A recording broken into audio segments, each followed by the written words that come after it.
Welcome everybody to a live stream. I've been wanting to play a lot of Lorcana over the last few days, but I had family round. But I've been building some cool decks, and today's stream is going to be a really fun one. It's going to be a long one. We're going to be playing a couple of different decks, maybe actually 3 different decks.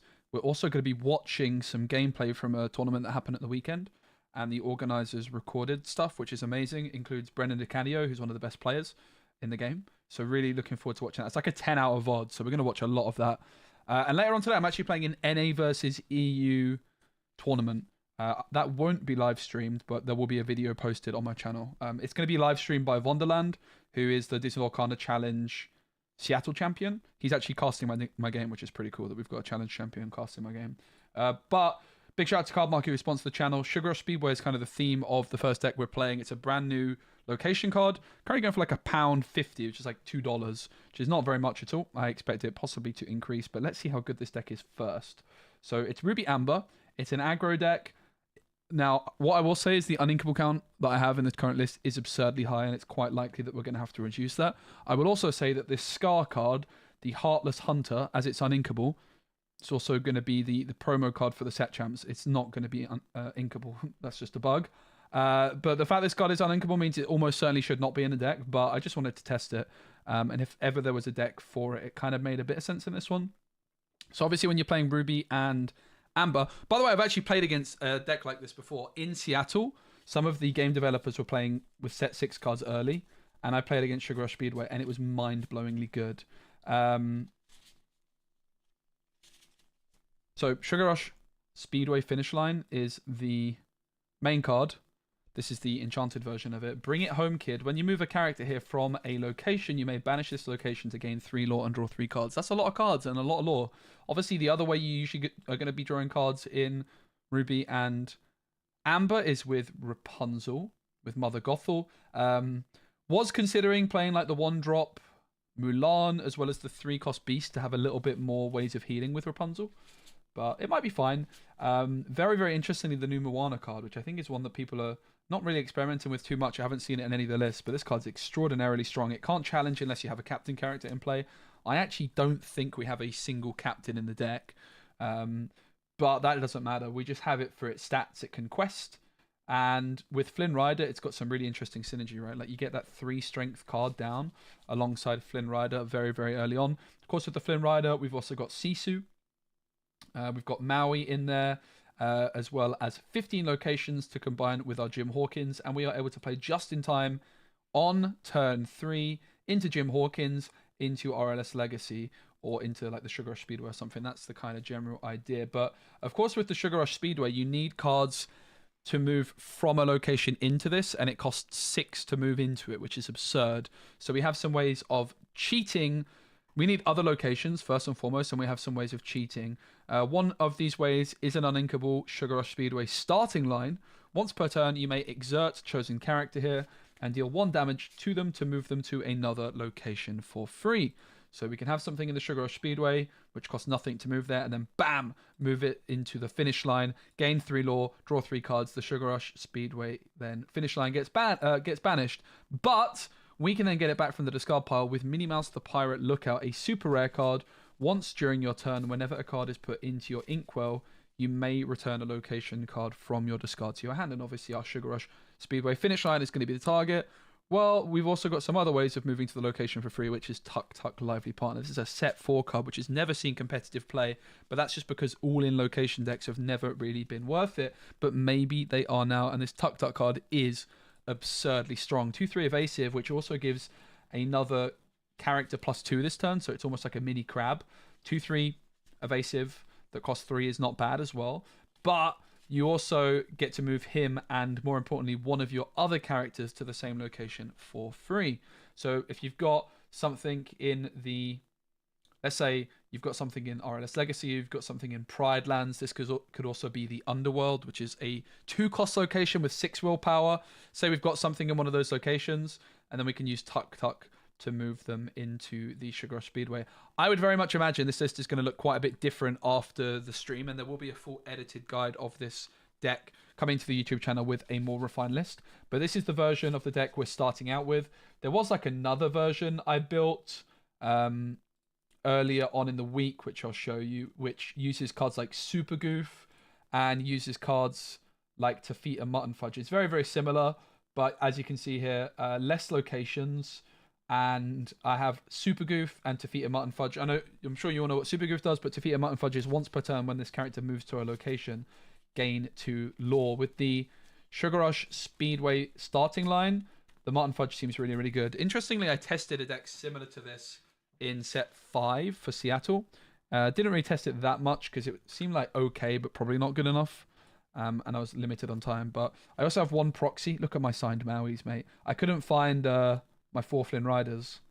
So this is just a Flynn Rider. But yeah, going to be pretty fun to try it out. I've also got like some cards over here on the side that we're going to be looking at testing at some points. Here's the Underworld card I was mentioning. 2 cost location, a little bit cheaper. Might end up going to 4 Sugar Rush Speedway start lines. Voyage is a pretty interesting option as well. Move up to 2 character of yours to the same location for free. Definitely not a card we've ever seen played before, but it could make some sense now. Mulan, Brawls. There's also the Islands I pulled from the sea, which is another uninkable, unfortunately. 3 cost Song. Search your deck for a location. Reveal that to all players, put it in your hand and shuffle your deck. And then the Super Goofs and the Mutton Fudges as well. I think the Mutton Fudge and Super Goof might be the way the deck ends up going. They're also inkable. If we do go for the Mutton Fudge, there's also this 2 cost Mutton Fudge, which can quest for 2. There's the Beast, which damages itself to give us some more Rapunzel synergy. And then I have my signed Rapunzels, because I'm actually using the Disney Lorcana Challenge Rapunzels in this list to begin with. But let's queue into some games. I'm going to say hello to everybody in the chat. That's actually a fake record. I was doing some testing just ignore that. That's not a real record. We went 3-1. That deck is insane. I think that deck's actually the best deck in the game. So we're playing yellow, red. Let's get into it. Before we start, I'm just going to say hello to everyone that's in the chat. Thanks again to Cardmarket who sponsored the channel. I greatly appreciate it. And thanks everyone for being here. If you're enjoying the stream, give it a like. How is it going? Hi, Rachel. Good to see you. Hi, Zebra Finch. Hi, Neil.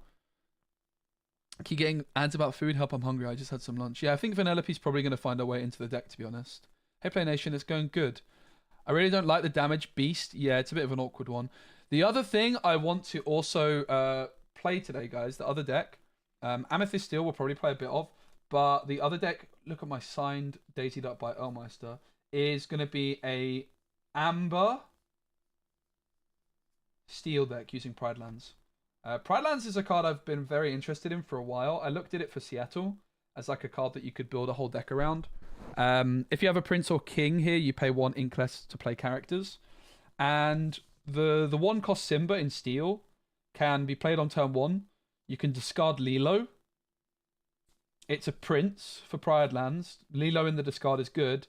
And it's a shift target for Simba Pride Protector. So that's a pretty interesting deck, which we'll throw together a bit later on as well. It's going to be a really long stream today. I was supposed to stream over the weekend, but I had family here. So I decided instead I would just chill with my fam.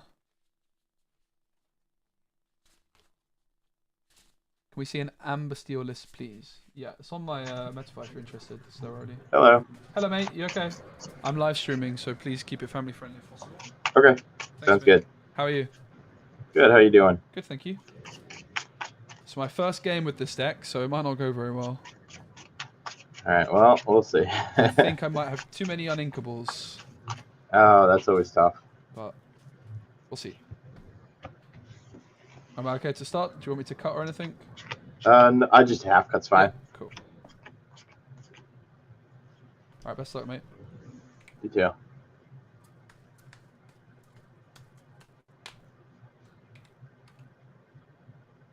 I'm going to be honest, guys. These sleeves are gross. I am not a fan at all. Scraping the bottom of the barrel with these. All right. I'm just going to keep it, actually. It's pretty intimidating. So what we're looking for in the mulligan, obviously we're looking for a curve. So I think in terms of curve, Mother Gothel's pretty good. But the perfect line is going to be Jim Hawkins into RLS Ugly just in time. And I think we probably can just mulligan for it. It could be wise to keep ink, but let's keep these 3. I'm going to get rid of 4, mate. Okay. 1, 2, 3, 4. Alright, and I'll just give myself a little shuffle. I just got this bar below so I can show my chat my hand. What was that? Can you see this bar on my screen? It's just so I can show my hand to my stream. Or can you see my cards? I cannot see your cards. Okay, It's cool. got that bar up front. Yeah, perfect. Alright, best of luck. Alright. I am going to start things off by inking. One sec. Awkward one, right? Like, it's probably going to have to be the Rapunzel, which I can hear you. Oh, I can hear you. thanks. I think Pavel changed the, like, the hotkey doesn't mute me, which I'm used to. Like, this is where the uninkable count is definitely a concern, right? Because I'm forced to probably ink the Rapunzel here, when I really, really don't want to. Alternatively, maybe it's better to just ink the Gothel and just skip turn 2. But that feels a bit weird as well, right? Let's ink Rapunzel, I think. Do we really want to ink a Rapunzel? Not really, right? Maybe just ink the Gothel. I will ink Mother Gothel, and I'm going to pay 1 for the Sugar Rush Speedway starting line. This is once per turn I may exert chosen character here, and then deal 1 damage to them to move them to another location for free. Sounds good. I'll draw for turn. We're going to... Hi Freezy, on Twitch. I believe you might be the only person I've not contacted, so sorry about that. I will make sure to do it tomorrow before I go to California. My schedule is absurd. Ink a Rapunzel. And we're going to play Cinderella. Really stopped working and I've not been streaming. Yes, sir. I will draw. I don't gain any lore, unfortunately. I am going to ink Tuk Tuk and pass. Cool. So the high uninkable count, already a concern, but I think all the uninkables we drew are cards we want to play. I'm going to ink a Pete, so 2 for a bodyguard Simba, and go 1 to that location. Yep. And pass. I'll draw for turn. I will ink Rapunzel. I'm going to pay 3 for just in time. And it's going to be Jim Hawkins, who's then going to play the RLS Legacy, and he can move to the RLS Legacy. Okay. And I'll pass. Draw for turn. Now, the other thing we could do with this deck is rather than going just in time, it could also be a Lantern deck, but it's probably just better to go just in time. Going to... Like, imagine I actually had a code that would be cooking, wouldn't we? Ink a little Simba. Angry Boss, good to see you, mate. What's up? 3. Are you gonna meme? Shift the Mufasa. No. I have to play the deck of I'm going to sing. I'm still here on the Simba, giving him resist 2, and I'll draw a card. So Simba has resist 2 until... Yep, resist until the end or end of your next turn. Okay, so until the end until the start of my next turn. Okay. So he has resist 2 on yours, and I'll take out the Sugar Rush Speedway. Okay. And I'll pass, triggering this ability to ready Cinderella. Alright. So that's banished. I'm going to ready. I gain 2 lore for my RLS Legacy, and I'm going to draw.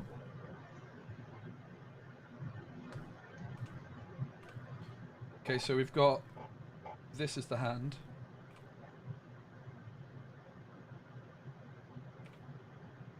We just have to go for that, right? Take out the boy. I'm going to pay 3 for just in time. It's Maui time! And he's going to challenge Simba. Taking 4. I can't hear you. Oh, sorry. Probably for the best. I said it's Maui time. So I went 3 for just in time. I think Pavel's changed the hotkeys on Pixelborn a little bit here. It's okay. confusing me. Usually when I press like the control button to put the bar up, it mutes unmutes. So that's why I'm just a bit... Sorry about that. But yeah, so Maui into the Simba. Jim Hawkins, who is of course evasive because of RLS or Quest for 2. And I'll pass with 1 card in hand, mate. Okay, draw for turn. We're going to go 3 for an aerial. Hey, Angry Racing, great to see you. 2, 3. My chat is so far 4. away to the right. Take a it's really hard to see you guys. I need to fix myself a bit. I'm We're streaming going all to evening. sing Strength on the Maui. Okay. Bye, Maui. And I will pass. Sure. I gain 2 lore for my RLS. I'll draw for turn.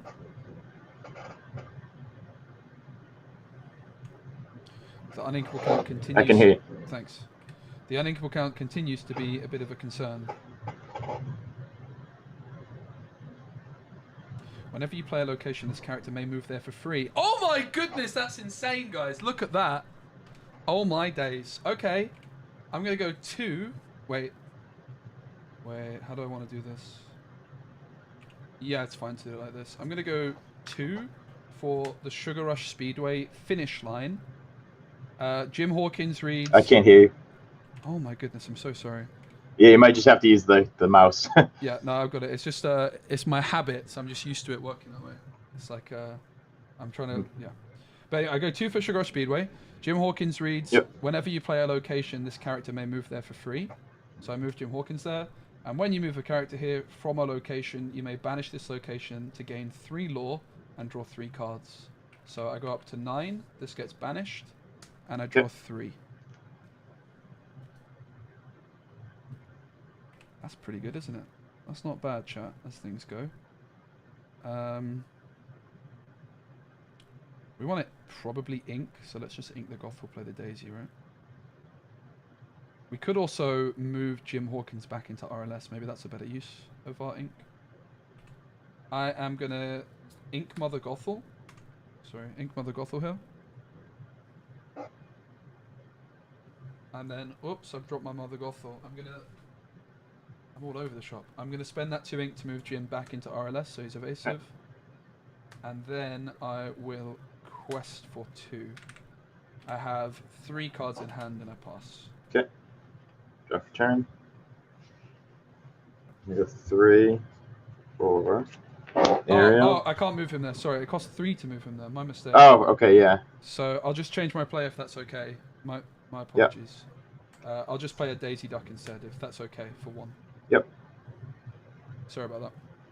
Good. So I play the Ariel. 1, 2, 3, Good 4. catch, Marcel. Thank you. I will take a... And marker. Mate, strength. My chat is so far away from me right now. It's annoying me. I need to find a better... Can I have a pop-out chat or something? And then I will... That's better. Alright, I fixed it. Alright, you're much closer to me now, guys. I'm going to sing... I could have played the location as well, but... Grab your swords. I think I... Yep. So 2 damage to Daisy and 2 to Jim. And then I'm going to sing strength on the Hawkins. Okay. I'm going to ink. Actually, I'm going to sing I'm Still Here on this Ariel so that they'll get the resist 2, draw a card. And I will ink a Simba and pass. Yep. I'm going to gain 2 for the RLS. I'll draw for 10.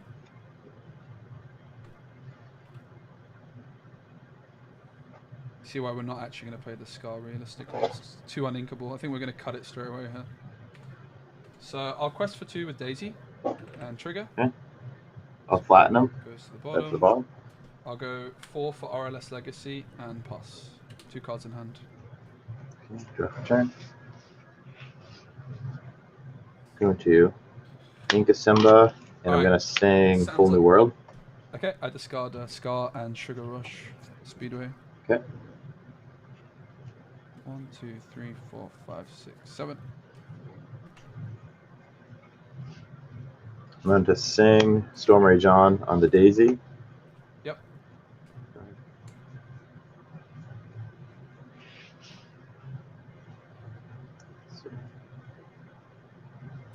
It's not good.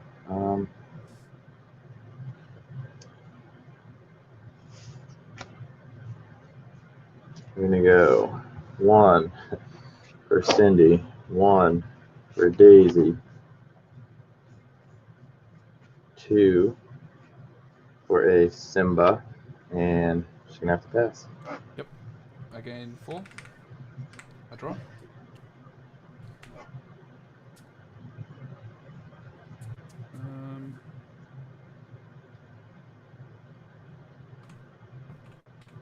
So obviously we just want to go as wide as possible. Probably we just play the location down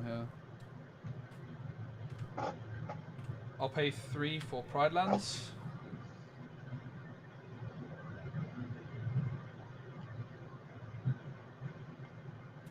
I'll ink Mother Gothel, and for 2, I'll play Flynn Rider and pass. Alright, let's see So if we're I already can going to find tweak the deck. something That's here. kind of the idea of testing, right? Like the uninkable count has to get reduced. I wonder if the We're Minnie Mouse going cards to are also a bit of a bait. I think they might be as uninkables. We just need to trim the uninkable count way down. Like Ink of inking Bare this Necessities. Rapunzel We're would going have to cost us sing the game another very Whole New often. World. Okay.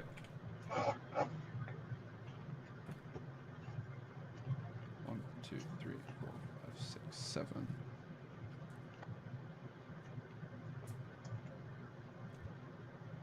Where are any of my Long King Zeuses? Go 3. Ariel. Yep. Finally, the first one I've seen. But I don't know if it's going to matter. Yeah. We'll go Long King Zeus on one of the RLS legacies for 5. And then we're going to go 3, shift this Simba. Yep. We'll go 4 into the other RLS legacy. Yep.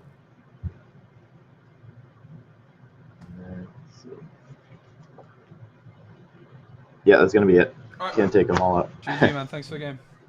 Good game. All right, so let's make some tweaks. First game, ready to make tweaks. We're going to reduce the uninkable count significantly. We're going to bring in... I want to bring in the Super Goofs and the Tafita Mutton Fudges, if possible. Like, we just want to zoom, right? But we need to have some more uninkables. We need to get rid of some uninkables. Because we need to take an aggressive mulligan. There's a lot of uninkables which we always play. I think the Minnie Mouse has to go, sadly. It's a card I was quite excited about in this deck. But the Scar's definitely gone. I only played the Scar because I thought it was quite funny. I want to keep the Sugar Rush start line. I have 3 at the moment. We need to test it a bit. But so the Mini can get basically any uninkable which could get cut will get cut. Definitely not cutting Daisy. So it's basically just the Minnie Mouse and the random Scar. So that's 4 cards. 5 cards getting cut, bringing us down to 19 uninkables. And in their place... Yeah, I think Minnie is pretty good, but she's very uninkable. In their place, we could play some more locations. Probably not, though. Could play Brawl. I think it's too slow. I'm kind of just interested in the Super Goofs. I feel like Super Goof is just what this deck wants. I also think the Tafita Mutton Fudge is pretty good, but I think she's just a worse Super Goof most of the time. So she is, once per turn when this character moves to a location, gain 2 lore. I think Super Goof is going to be better on average, so we'll just play 1 of her, which I would probably like to play more than 1 of her, to be honest, but I'll just rub this Daisy. I'll just rub this sleeve, in fact. Poor Scar. I wanted to give him a go, because I don't think there's really many decks he's going to see playing. But that was, he's very uninkable, isn't he? So, let's go again. Minnie Mouse out. We'll keep tweaking as we go. It would be interesting to see it defeat a Mutton Fudge if she can perform. I don't think she's ever going to be a card I play 4 copies of.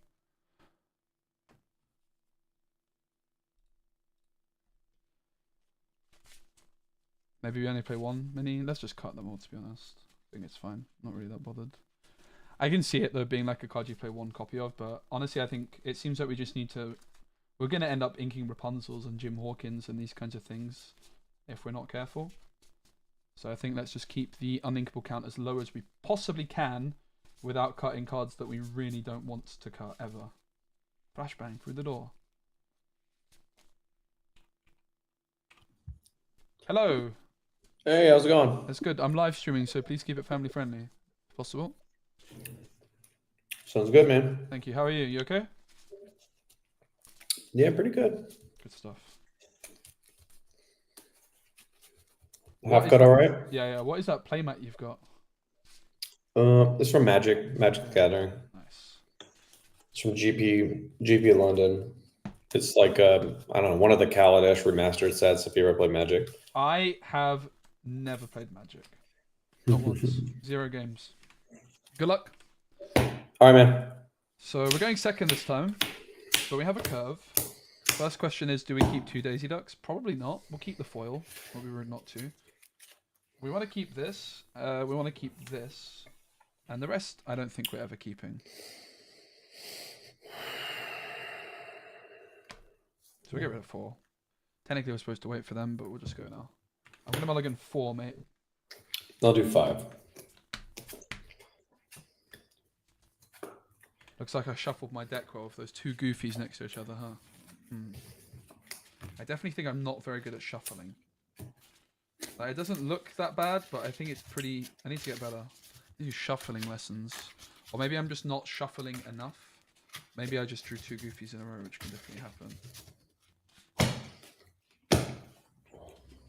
Ready when you are, mate. All right, sounds Shuffling good. still. I will... Nothing exciting, just ink a morph and pass. Sure. I'm going to draw.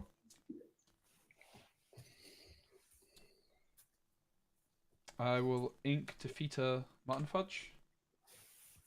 And for 1, I'm going to play Daisy Duck and pass. All right. Draw for the turn.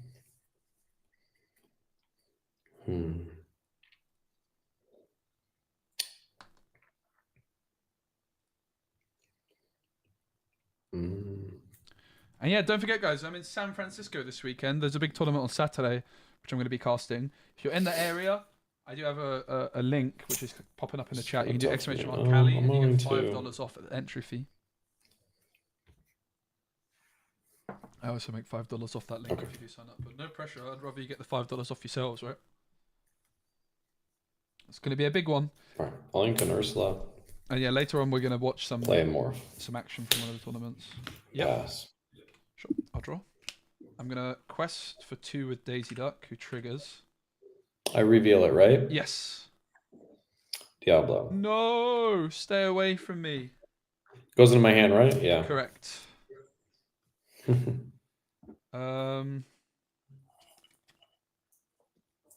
Not the Diablo. I would have preferred if it was inkable.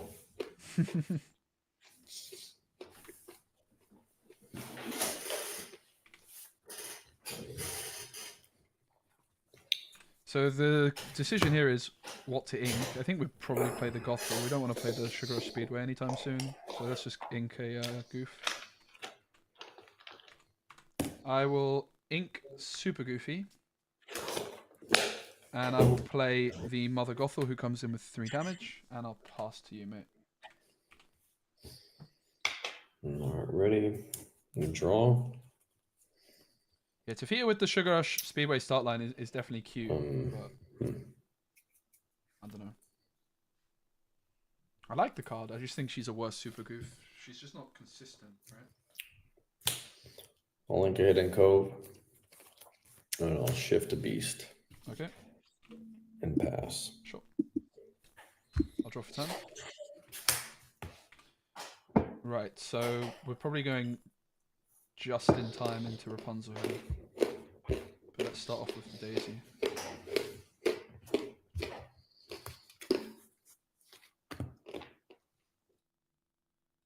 I'm also going to mute my opponent because that chewing, I'm sure you guys are not enjoying that.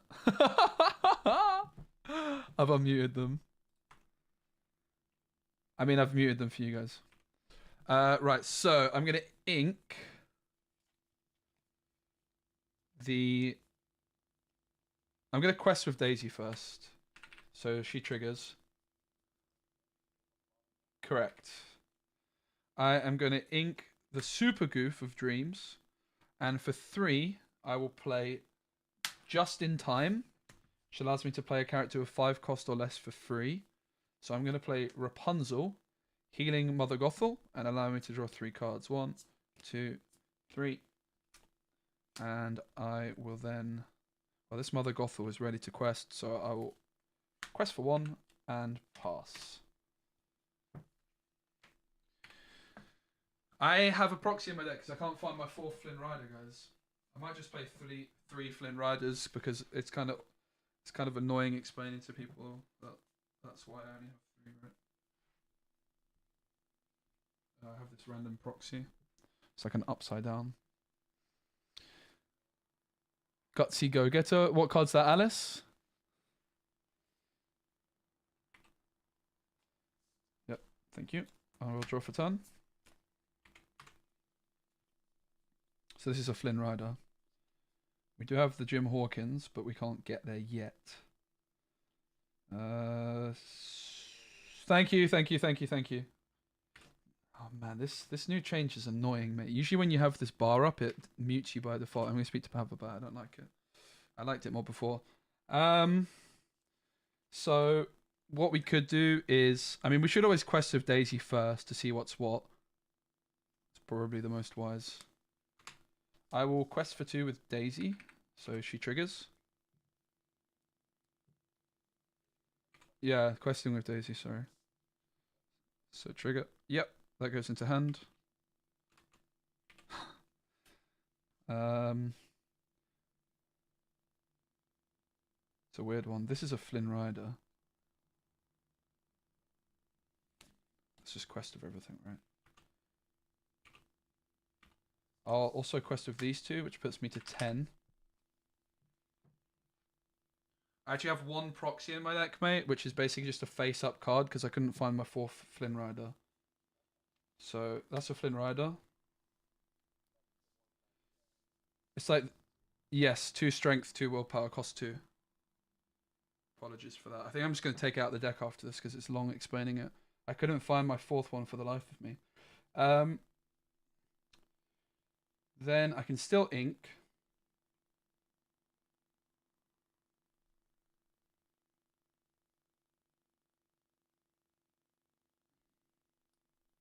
And I'm going to ink Tuk Tuk. And then for 1, I'll play Daisy Duck. And then I'll pass. 4. Kind of missed the crunching. They draw for beast. They draw for turn.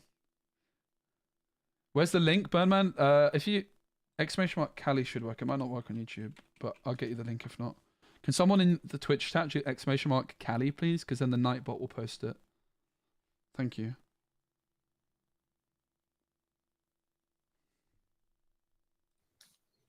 Start here.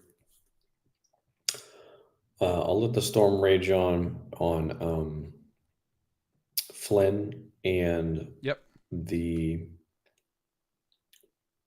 readied Daisy Duck. Sure thing. So 2 damage here. Yeah. Draw 2. Mm-hmm. 1, 2. Did that even work, guys? I I don't think it worked, did it? I'll get you the link. Is my Nightbot not here, maybe? I think my Nightbot's not here. Oh, Nightbot, where are you? Let the storm rage on to finish off the Daisy Duck. Draw a card. Oh, Nightbot. Nightbot's on holiday, mate.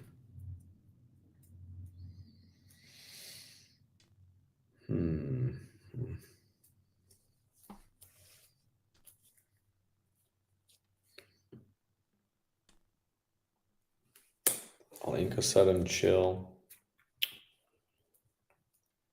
YouTube reading see my message. Yeah, I see your message, Seb. And so does YouTube. Yes. Oh, because I'm actually looking at YouTube Let's chat, see. not Twitch chat. But I see the Twitch chat. So I'm in San Francisco. Oh, there you go. Yeah, I guess the Nightbot's just not posting it. Thanks. The link didn't work though, because I don't know. I'm not sure if this Let me is post the link right, myself. I found it. Thank you, mate.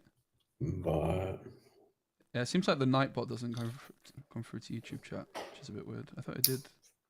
oh yeah, you're fresh guys too, huh? So it doesn't matter. Okay. I'll hit the. I just put the link in there for the California event. I'll hit the Rapunzel. With Beast, was it? Sorry. Beast. So Yeah. 3 damage. And then I'll boom on Rapunzel. Okay. And I inked, so I will pass it back to you. Cards in hand, please, as I draw. 5, 6, 7. Whoa, that's a lot of cards. I'll start off by going Daisy Quest for 2. So trigger. Reveal for you. It's a morph. Okay. Go to 8. So obviously, most likely, we're going to go Maui this turn and take out the Beast. And then it's probably just Gothel into Ursula, right? We can slow it down. I think it's fine. We probably just ink a Maui, play a Maui. I will ink Maui. Signed Maui, by the way. Play my signed Maui.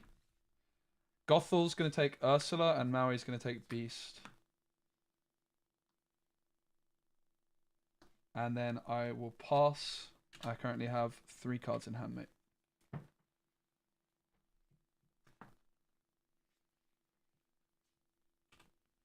Yeah, I got these Maui signed recently, guys. What a legend. Very epic. I kept talking to them about Maui and how cool Maui was. No, Beast is only sorry, it was 2 damage on the Gothel there, not 3. I had 3 on it. But it hit Ursula. No, the Beast is only during its own turn that it has that 7 strength.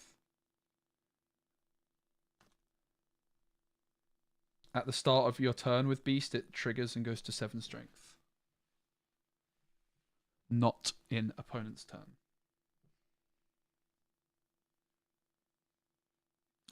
It's actually my first time playing with these. I usually play my signed Rapunzels.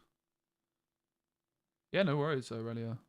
There's no such thing as questions. I'm sure someone else was thinking the same thing, right? And now we all learn. Don't know if my opponent knows they're muted, but...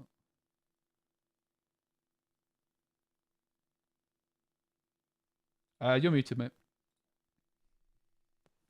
I'll finish off Mother Gothel with the Stormage on.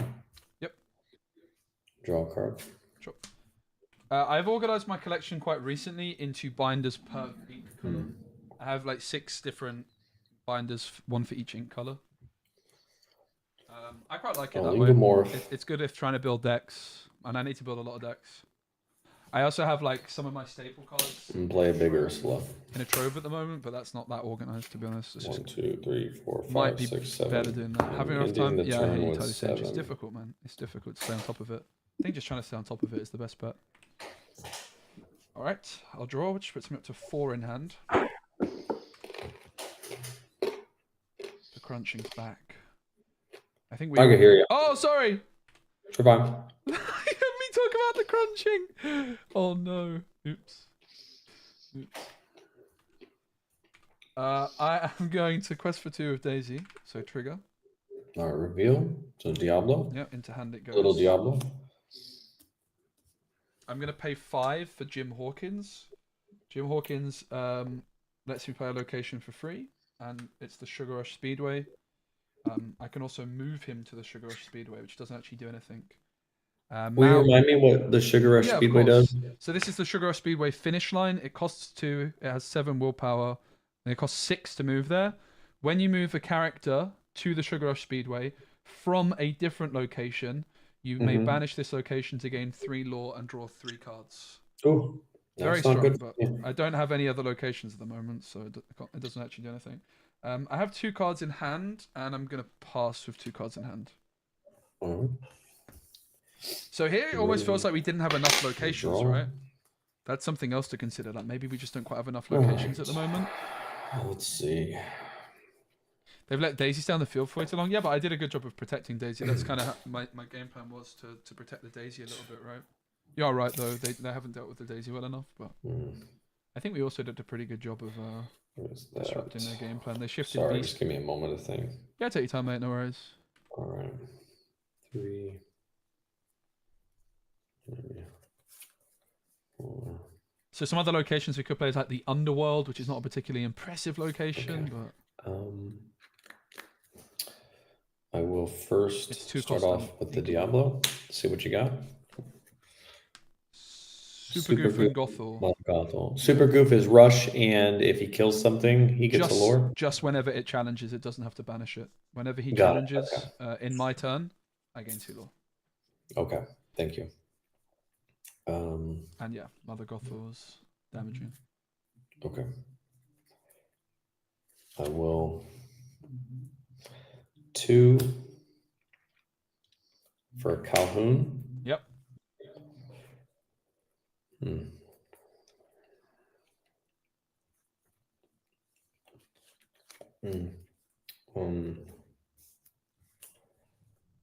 Man. So Yeah, that's gonna Rapunzel's get- Tower is good. The concern with Rapunzel's Tower I have is the and fact we that gotta it's kill it and get 2, huh? Okay.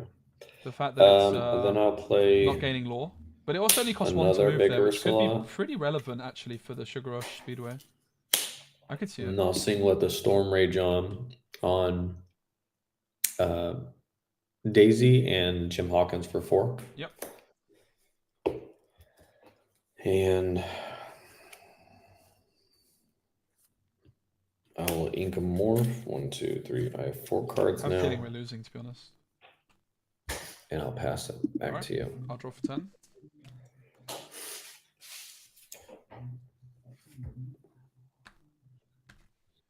I'm going to go 5 for another Maui, and this Maui will challenge the Exerted Ursula. Yeah. And I'll pass there. Back to me, okay. Ready? So I'm ready. Yeah, that's a good catch, Juice. It's no big deal. I'll just leave it. It's not going to actually matter at all. But yeah, good catch. Oh, Ursa 2 damage, right? So it's 2 damage on this Maui. I did it again. Ursula's only 2 strength, so 2 damage on Okay. Maui. All right. No problem. Thanks, criminal. I'm half asleep, apparently.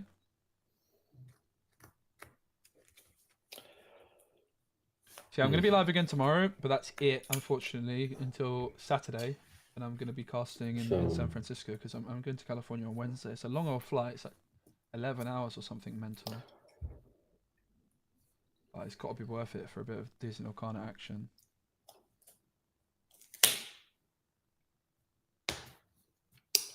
What do you guys think about the deck so far? Finish off the... What's missing? Yep. Is it And maybe I some get more 2 lore. locations? I'm on the board. What's on Saturday? California tournament in San Francisco. Pay 3. You can sign up here if you're interested. But it's going to be live on my channel.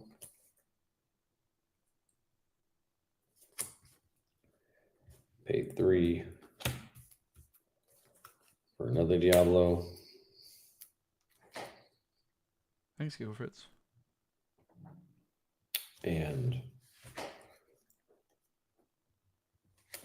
what did they pass? This has just been too slow. We should have won the game by now. Like this stage of the game is basically I like will we should have already wrapped this game up. pass with 3. 7 pass. Yep. I'll draw for turn.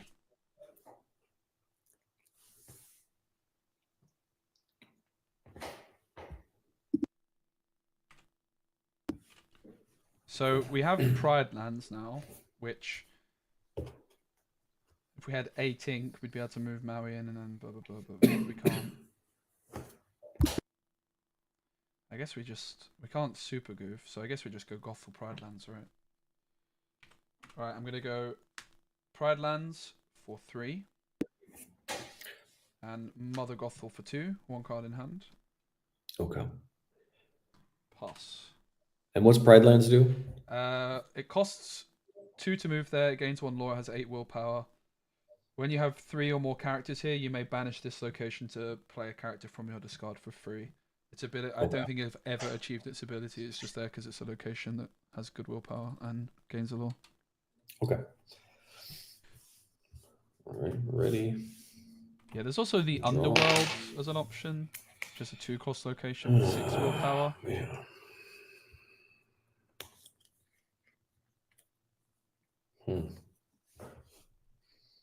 Tuck off the top or something like So this. you got 5. Would be really, really good. So it has to move to Also the Sugar Sugar Rush Rush from another finish location. All right. How many cards do you have in here? Just 1. Just 1. Just 1. Okay. Let's It's a super goof, but they might not remember that. do I know what it is? Maybe I do. It's super goof, you know. Yeah, I think I knew what it was. Yeah. All right. So. Well, I pulled the island from the sea. Yeah, we have it in the sideboard, do- but it's uninkable, Brandon, and we've got like issues of having uninkable count already. Nothing exciting Uninkable here. counts Let's do a at 19 right Prince now, John. which is very, very high. We just cut 5 uninkables because it felt disastrous. Let's That do is a the problem with Pete. it.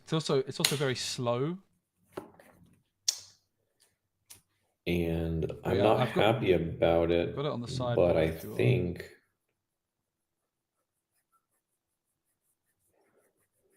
maybe this is I don't know if this is too extreme. I'm just gonna finish off your Sugar Rush Speedway. Yep. Sure thing. Because I've already used a lot of my, yeah. All right. I have 2 cards, and I'll pass. Okay. So I will gain 1 law for Pride Lands and draw. Yep. I'll draw twice. 1, Yep. 2.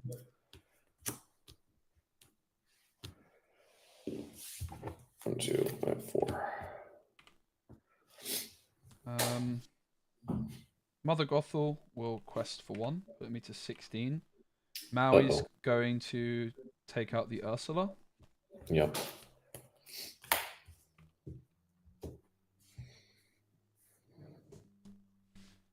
I'm going to go 3 for Pride Lands. And I'll pay 2 to move Mother Gothel into Pride Lands and pass. 1 card in hand. Definitely not super goof. Oh, wait, it is. Is there anything with... Okay, you have to have 3 characters in Pride Lands. Okay. Yeah. All right. I think its ability is never happening ever, probably, maybe. Yeah. I guess it could, but probably not. Draw for the turn. All right, let's see. So we kind of just need to find out how to make this deck. Like, I think maybe based off this, we probably want to play the 4th copy of Sugar Rush Speedway starting line. And how many cards do you have in your hand? 1? Okay. 1. Yeah, 1, mate. So we'll probably add the 4th copy of Sugar Rush Speedway starting line after this, I think. Because gonna get 2 lore from we could. I think we could have ended the game by now if we had that out sooner, right? Probably just cut the Tafita Mutton Fudge that we added. Although I think she's actually a very interesting card that we could even play 4 of with the start line. Pride Lands in general, not a big fan, but a lot of the time you're going to be Jim Hawkins singing into these, right? But the Underworld ability is maybe better than Pride Lands. Like the Underworld being able to pull a Rapunzel back right now, for example, could have been really, really strong. So the Underworld, let me read it. Takes. Okay, so there's also Rapunzel's Tower, which doesn't gain any lore, which is why I don't really like the sound of it particularly. Alright, first I'll play a Muse. The Underworld is whenever a character quests while here, you may pay 3 to return a character card from your discard to your hand. I think it's got a much better ability than Pride Lands, probably. Costs 2 to move there. Only costs 2 to play as well. Alright. I'll challenge 2, 3, 4, 5, 6, 7, 8 into the Pride Lands that Mother Gothel's in. Sure. Yep. And then I will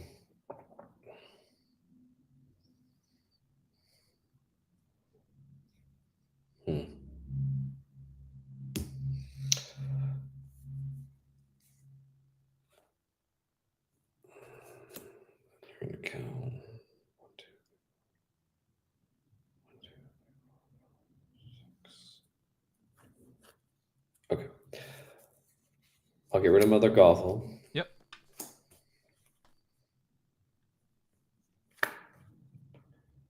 And play a Calhoun. Yep.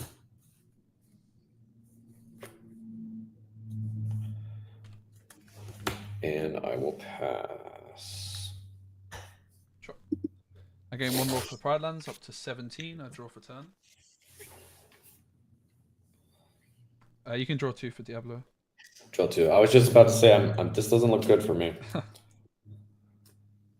I'll go for Super Goof for 4. Yep. I'll take out Prince John. Yeah. And pass with 1 card in hand. So I go up to 19 from the Goof. Yeah. Jim Hawkins in hand, I could have played it, but I'm worried about discard. They haven't found a single discard card, it seems like, right? Let's see what I can do. So I think I just have to go for the Super Goof there. Draw for the turn.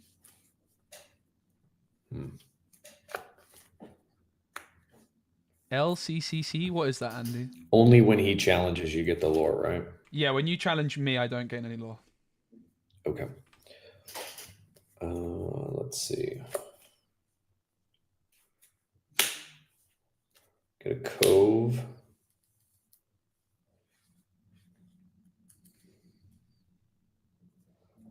I don't think this matters. I'll send Calhoun into goof. Yep. So you gain damage, 2. gain 2. Yeah, I am playing in a tournament later. I'm playing against former Yu-Gi-Oh pro, and they got a bunch of top Put cut both finishers. Diablos in. That is this evening. Yeah, you're right. I'm playing. Let's see. I'm representing Moyen, so it's a lot of pressure. If I lose Moyen's out of the tournament, and I think Moyen's Send the Diablos. Need to win.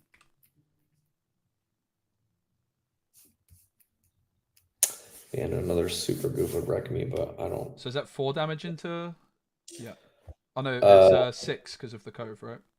Yeah, and I'll also send them uses, so 8. Yep. And then I will play another muses. I'm not sure if it matters. I'll quest for 1. Come on, Super Goof, come to Pappy. Pass. I have 4 in hand. I draw. You can draw 2. And draw 2. 1, 2. Go to 6. I'm gonna go 5 for Jim and pass 1 in hand.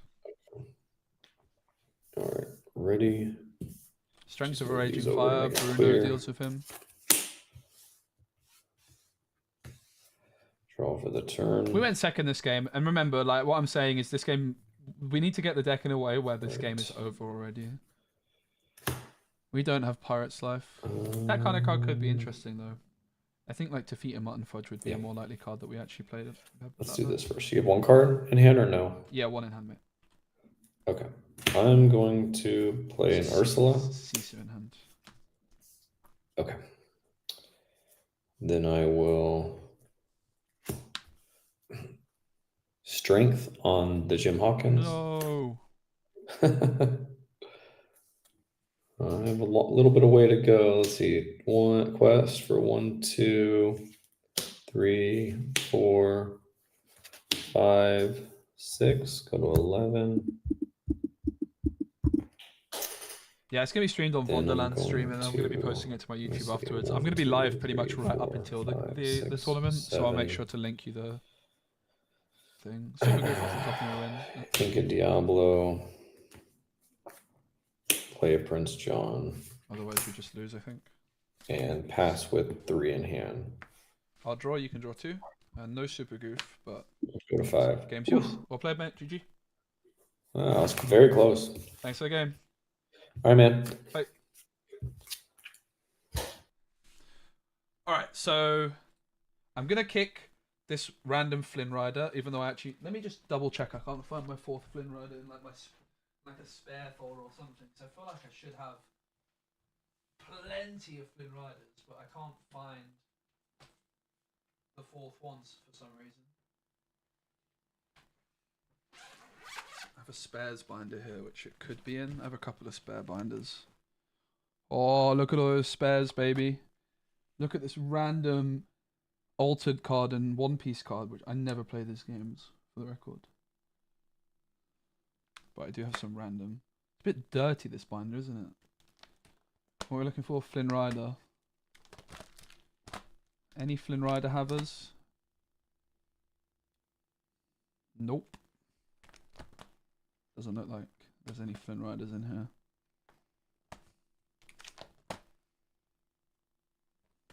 Maybe at the back. There is one other. Oh, no. There is one other spares binder I have. I don't really know if it's up here.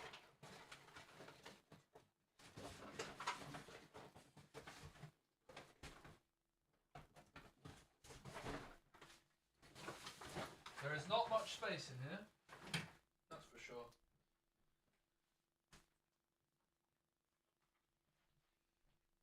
This isn't even my spares. This is my nice cards. Look, hey, where he belongs. Got my Gamescom Goofies, which are signed by the artist. This is my foil hey. This is a Smee card, which Tim the Game Dev just pulled out of the sleeve at one point and rubbed off some signed cards. This is one of my friend Emily's cards. Oh, Oh. Oh. We could also play the Raya in this deck, random Raya, because it's enchanted. Doesn't really belong.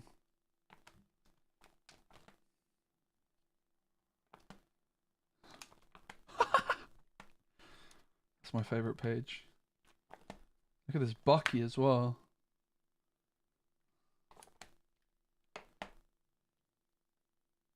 This is my friend Julia from the Italian casting team. It's her business card. Damn it! There's a green spares binder somewhere, but I don't know where it is. I'm sure it's in here. But sadly, there's just no space here. Everything gets very out of hand very quickly, despite my best efforts. Oh, it's so annoying. Alright, we're just going to take this Flynn Rider out because it's not a big deal. So this Defeater Mutton Fudge we could play. We're going to play the 4th Sugar Rush Speedway. Like, that's the main thing I want to do.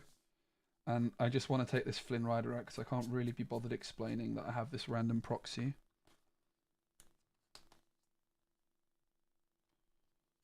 It's a Daisy Duck. So then we can put maybe one other location in. We could maybe play a copy of the Underworld. Maybe we could play a copy of Voyage. I think let's play a copy of the Underworld. I kind of want to play a couple. It feels like we maybe are a bit short in terms of locations. So we're kicking out a Flynn, mainly just because I don't have it. Somehow. And we're kicking out the Tafita Mutton Fudge. This card maybe is, like, maybe we actually just want 4 of these though, right? Like maybe, because it says gain 2 lore, and maybe this is the kind of card we actually want. We don't need to play the Underworld, maybe? I don't know. What do you guys think? I think we probably should try the Tafita. So we're going to just kick, for now, we're going to just kick the Flynn for that 4th copy of Sugar Rush Speedway. Let's go again. That was a pretty close game against Emerald Steel going second. It was a pretty good showing.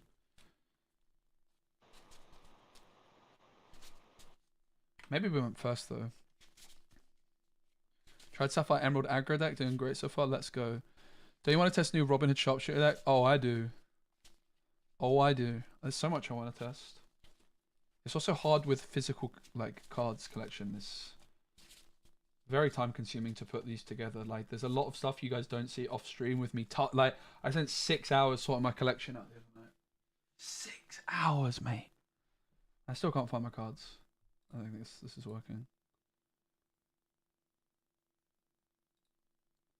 I'm just gonna report my win. I'm not waiting around, mate. Defeat! I think that's just a visual glitch. It was a disband. Yeah, we did up the uninkables to 20. To be fair, we cut 4 to begin with. So we did just add an extra uninkable, but I think it's a card based off our early games that we really do want to play. Other streams are from Canada. Let's go Disney dude card guy. Day 3 of sorting a collection. I can relate to that. Before the release of set 5, I spent 4 days or so sorting it all out. Everything was in Tupperware boxes. But I managed to do this sort out pretty efficiently. I haven't sorted everything out. I've got like a couple of troves filled with cards which I was playing in decks last season, but I sorted them into ink colors and put some of those separators in, which are actually very handy. Emerald Steel discard light isn't going. Oh, it's not going anywhere. So interestingly, in my YouTube video I posted yesterday, if you guys are not subscribed to my YouTube, I'm posting a lot of videos over there. We've done a couple like meta report videos, just looking at some of the tournaments that happened at the weekend. I mentioned in that video that I think Diablo should be banned. That did not go down well in the comments. Not go down well with the comments section at all. We want to try and make a Emerald Sapphire good, yeah. Ruby Amber Hyper Bounce looks very plausible. Ruby Amber's got some interesting things going on. Sorted my 4 cases over 2 evenings, all sorted away into playset binders in order. Nice. Yeah, I think Diablo's got to go, to be honest. I think it was a mistake to print it. You just errata it, right? I think the biggest issue is the fact that you can shift it for free, basically. I don't know. I think the card's just going to continue to be... Like, I think it's just taking away from a lot of the excitement people are going to have when a new set releases, because every time you build a deck, you have to be like, how does this beat Oh, hello. I'm live streaming. Hey, Please keep what's it up? family friendly if that's okay. Sorry? I'm live streaming, so please no swearing. It's alright. Same thing on this side, buddy. Let's go. What's your channel? It's I can tap it. It's Nerdy Ventures. Let's go. Nerdy. It's caps lock.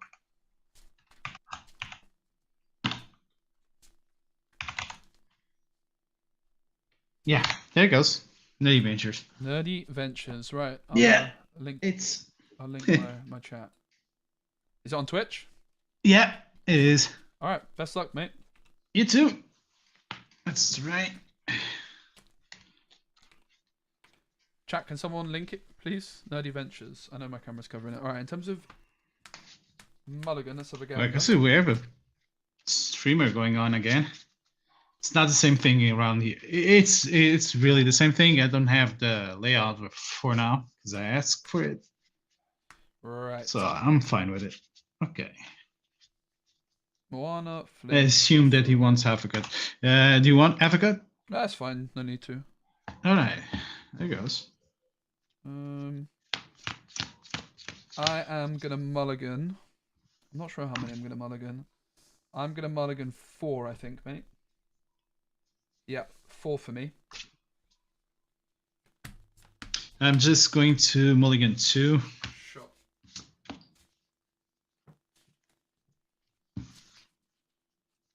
Yeah, I actually don't like the half cut thing. I'd rather just shuffle and then.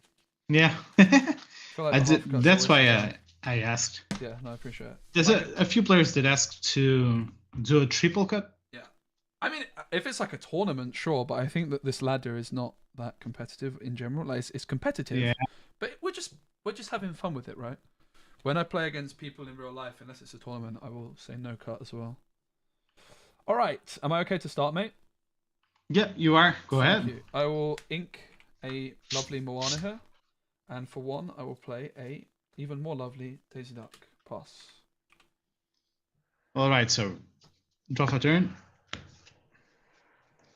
And I will ink an hypnotic deduction. I'll pay 1, play a Robin Hood.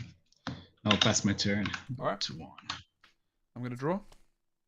Daisy will quest for 2, and then triggers. So top card of your deck gets revealed. Into hand it goes. All right. I will ink a wonderful Moana. And for 2, I'm going to play Flynn Rider Frenemy, and I'll pass to you, mate. All right, so ready up, Daisy set, into draw for Flynn. turn. Pretty good opener. Imagine this, right, guys? Imagine this. Imagine I have just-in-time Jim Hawkins, RLS Legacy. How are you going to beat that? Is there a better opening in the game? Let's Daisy see. Flynn, just-in-time, Jim Hawkins, RLS Legacy, GG. Hey, Pew Bones, thank you for the follow, buddy. I don't have that. Roy Fick, thank you for the follow, buddy. Thank you for the follow. Yeah, doing the same thing here. Sorry. So I will. Guys, let's go get ink- Crazy let's see, Ventures. Another hypnotic. Let's go get Why Nerdy not? Ventures so many follows right now. I just wanted them to. I want to hear your name. You have 2. I want to hear Nerdy Ventures say Okay, so thanks for I'll- the follow. You. Pay 2. You. I'll use Baboom on your Flynn Rider. Oh. And I will pass my turn up to you. Sure. You, Jack, thank you for the follow, buddy. Let's go, Hugh Jack. All right, we have no Oh. just in time. I'm typing as I go. Let's Nice, sync this the Pride Lands. I'll quest for 2 with Daisy again, so she triggers. Then I'll do it again. Robin Hood. Yep. Go. I will ink Pride Lands, and for 3, I'm gonna play Sisu. I have 3 in hand, and I pass. All right, so ready. Draw for turn. Mm-hmm. I will ink my Mickey Mouse for 1 more.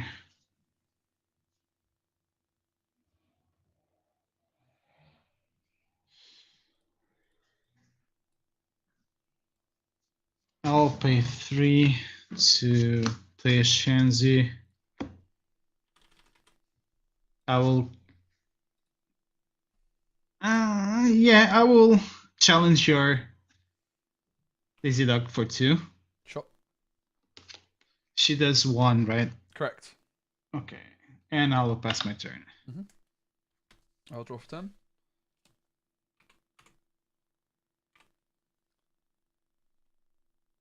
We'll just ink this guy, right? I will quest for 2 with Daisy, so she triggers. Your top card. Yep. Ooh, onto the bottom it goes. Oh, it's on the bottom or Yes. Yeah, onto discarded? the bottom. Cheers. Sisu will quest for 2 as well. Mm-hmm. I'm gonna ink Maui. And for 4, I'll play the RLS Legacy All right. and pass. 2 in hand for me. Nice. Okay, so ready, set. I will draw for turn. Okay. My dancing's not very good as it goes. Needs work. Needs some work, mate. So I'm going to ink a Clarabelle. Let's go, Disney Dude card. Disney Dude card says 150 watching, 16 likes. Well said. Rough, rough, rough.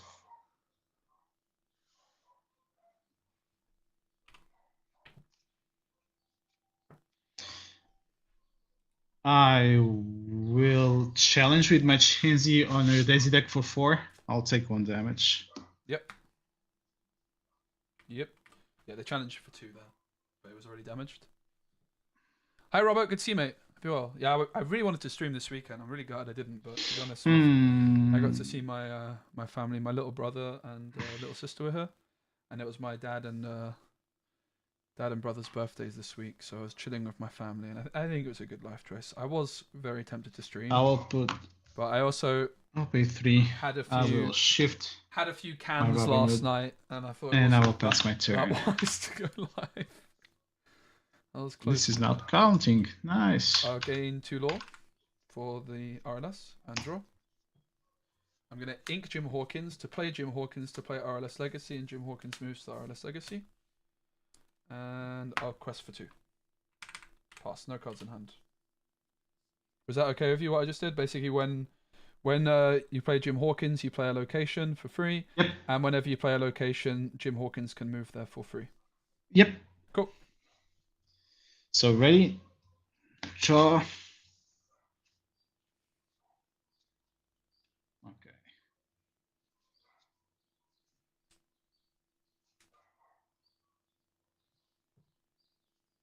Sure, I'm going to ink a Robin Hood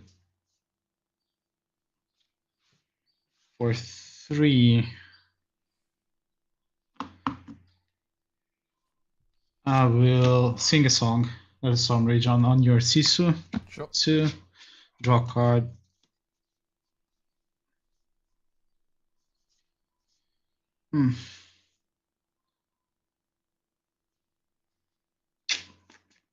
Let's see.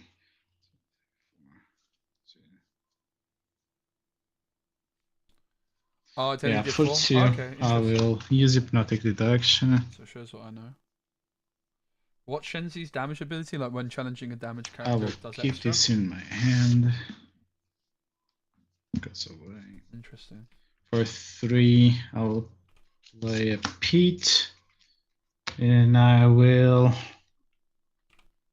go with 3 on your location. Which one? The one with Jim in? Or... It's like You can take your time, mate. No worries.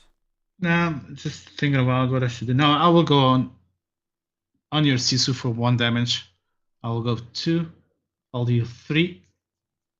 Yep. So you have how many cards in hand? I got 1, 2, 3, 4.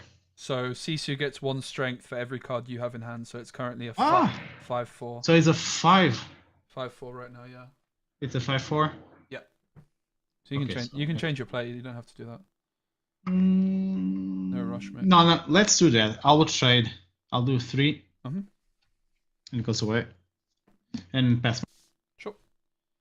I gain 4 lore for my locations up to 16, and I draw for turn. Jim Hawkins is going to quest 18, and I play Pride Lands for 3. RLS Legacy characters here are evasive, so Jim's evasive, and I pass. All right, so ready. Set. I will draw for turn. So Oh, hello, Mr. Robert Cruzman. I didn't realize it was you, Okay, I'm mate. going to ink. We are my not, Banzai. but I am a believer in Amethyst Steel, but unfortunately I think Jens Sid is no longer good enough. So I'm at 6. But I am playing... I will. I have Amethyst Steel right next to me. It's my pick for best deck in the set. I think it got so much better, and I think it was already quite good. But basically I've cut Pete, Yensid, 2-cost Broom, Benja... Sure. 1, 2, 3, 4. So I'll pay from 4 my list, and I think to it's... put I on think a it's beast. I'll deal insanely 1 good. damage to your gym. I'm actually playing Amethyst Steel in the tournament this evening. Hello? Yeah, sorry. Oops. Can you hear me? Yeah, sorry, my bad. I got distracted. 2 damage onto Jim. No, it's all right. No, it's just 1. 1. Yeah. Then yeah, I think it's pretty much game for you. Because I can't do anything else. I can 3, 4, 4, 4. Bro, 2, 3. I will trade my the Magic Pete Broom into definitely your did not gym get for replaced. 3. Let me tell you that. He's And- evasive, mate. You can't. It's evasive when what? at the legacy. It's evasive because of that. Yeah. It's pretty much game for you because I Alright. can go for a location for 3-5. It's it. Nice one. Thanks for the game, mate. Nah, thank you very much. And enjoy Hope your you have a stream. nice one. Bye. It was them that had a stream, right? I didn't just randomly say enjoy your stream to someone that wasn't streaming, I hope. What's interesting is we could actually trim down the 1-cost characters at the moment because we have Daisy Duck, which I think we always play, and we have 4 Moanas. But we also have 4 Sugar Rush Speedways now, so maybe we could trim down the 1-cost characters.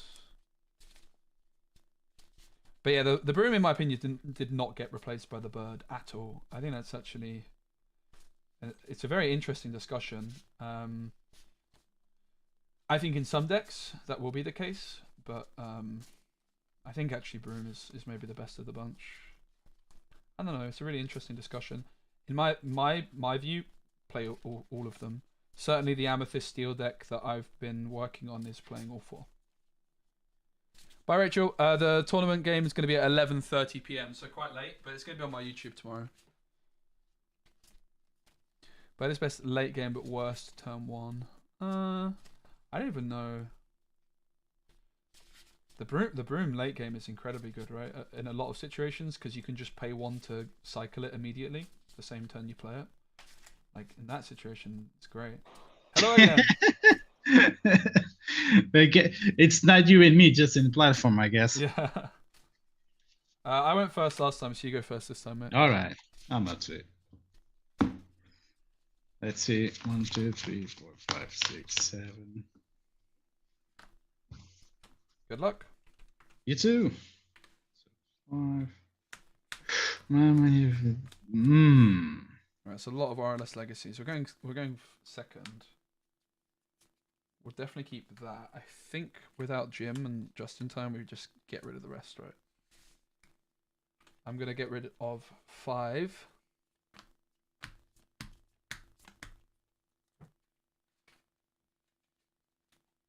Actually, I will keep my hand. Oh, okay. All right. So Robert, I think that... when you're ready, let me know. Yeah, ready when you are, mate. All right, let's go. So I have very strong opinions on Purple Steel. I'm not going to. Very I'll similar link to it. those I'll pay the 1. previously, I think. I'll use a Mickey Mouse and pass my turn. Sure, I'll draw for turn. Right, so we do have a 1-drop in the form of this. The question is what to ink here. I think it's probably between these 2. I think Sisu going second is probably the card that can go right. I think Tuk Tuk might have higher ceiling. I am going to ink Sisu to play Moana, the self-taught sailor. She's unable to challenge unless I have a captain. All right. That's from the new set, yeah. Correct, yeah. Okay, so ready, set, I will draw for turn. Have a feeling we might cut the Moana. Yeah, I'm going to ink a Simba. Or maybe just play like 2. Then we'll For 10 2, Moana we'll was good here, though. put up She's probably Sherwood. never really challenged I him, will right? quest for 1 and pass my turn. Sure, I'll draw. She does have interesting synergy with Flynn Rider, though, that's for sure. So Another interesting question on what to ink. We're obviously going to be playing this. Nora is questing. I'll quest for one with Moana. Mm-hmm. And then I am going to ink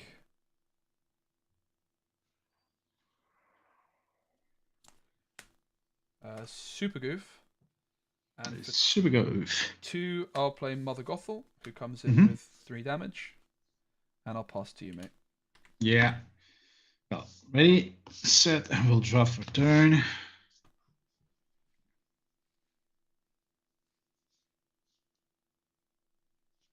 Yeah, Sure. but also I they should be will able to shut down our ink Mother a Gothel Simba. card draw quite often, which is not good for us. Like, historically, Amber Ruby's really struggled against Emerald Steel. Historically, it's been like the toughest match. For 3, I will put up Shenzi. Mm-hmm. I'll quest for 1 more and I will pass. Sure. I'm So going I'm to draw at for 3 turn. ink. We drew Mother Gothel. I think we're just going just in time into Rapunzel here. So the question is, what do we ink? The Mother Gothel could be worth holding on to. Like for 6, we could go for another Gothel Rapunzel. Tuk I would definitely like to hold on to, but so I would definitely also like to hold on to the Maui and Gothel. Could see a world we get rid of Maui. It's definitely a controversial decision though, if I do that. I think I'm going to go for it. I will ink Maui.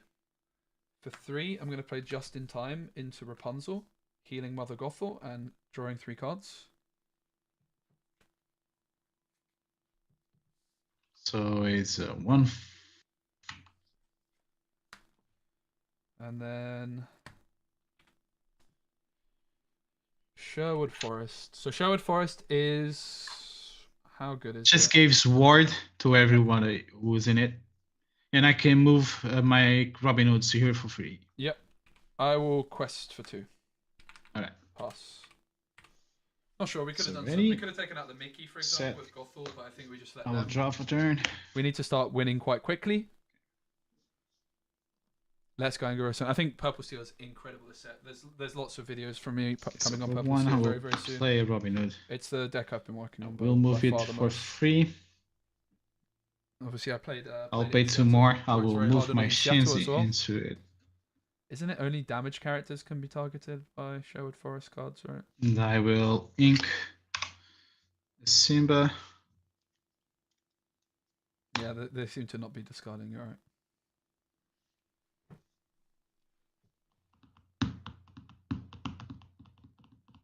We can do something pretty cool next time, by the way.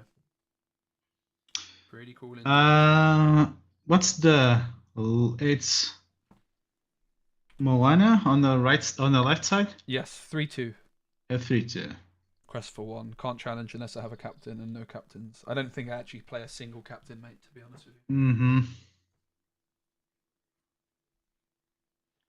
I'll use 1 and use my. So Robin Hood is still not try. I will use the ability of the forest. Does Pay it 1. Does the card in Sherwood Forest, the card it's targeting, does it have to be damaged or not? Can you just read the Oh ability to yeah, me? you're right. You're right. Thanks. Yeah. So it's stupid to me.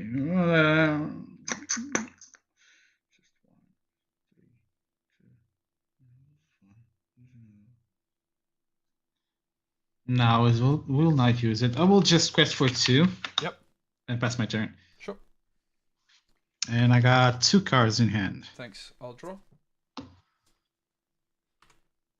Okay, everybody, we are officially cooking. We have 4 ink to play with. No just-in-time Jim Hawkins, unfortunately. But what we can do is we can go Sugar Rush Speedway into the finish line, which seems pretty good. I think we've got to, right?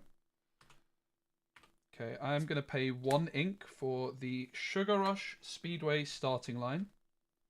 And then I'm going to pay 2 ink for the Sugar Rush Speedway finish line. So once per turn, I may exert chosen character. Oh no, so it costs nothing to move there. So I'm going to move... Mhm. I'll move Moana in. And then once per turn, you may exert chosen character here and deal 1 damage to them to move them to another location for free.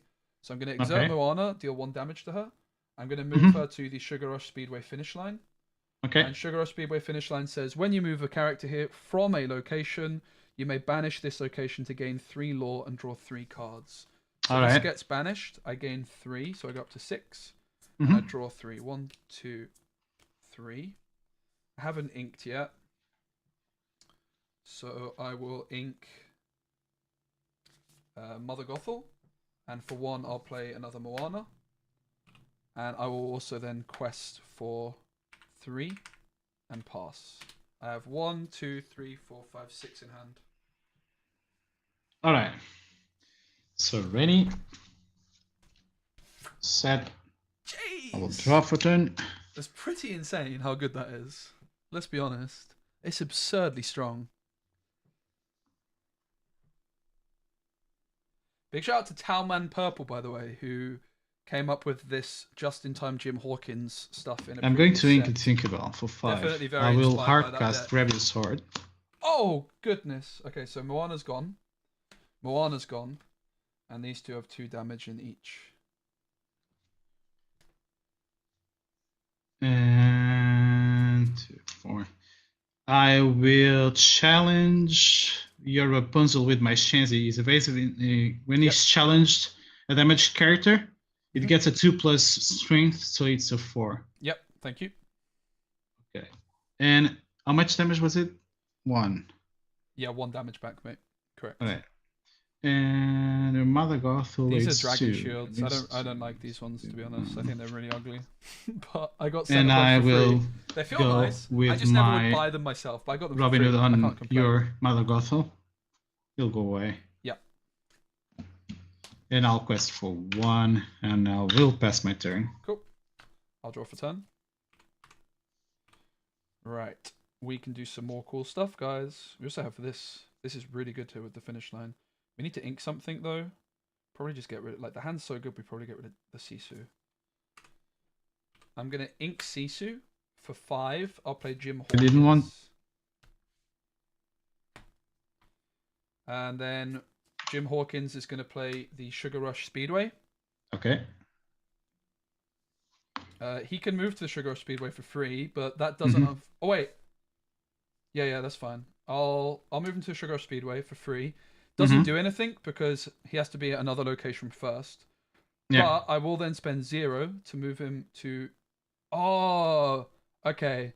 I'm not able to exert him though, right? Because he's dry. Oh, He's rip. not... Yep.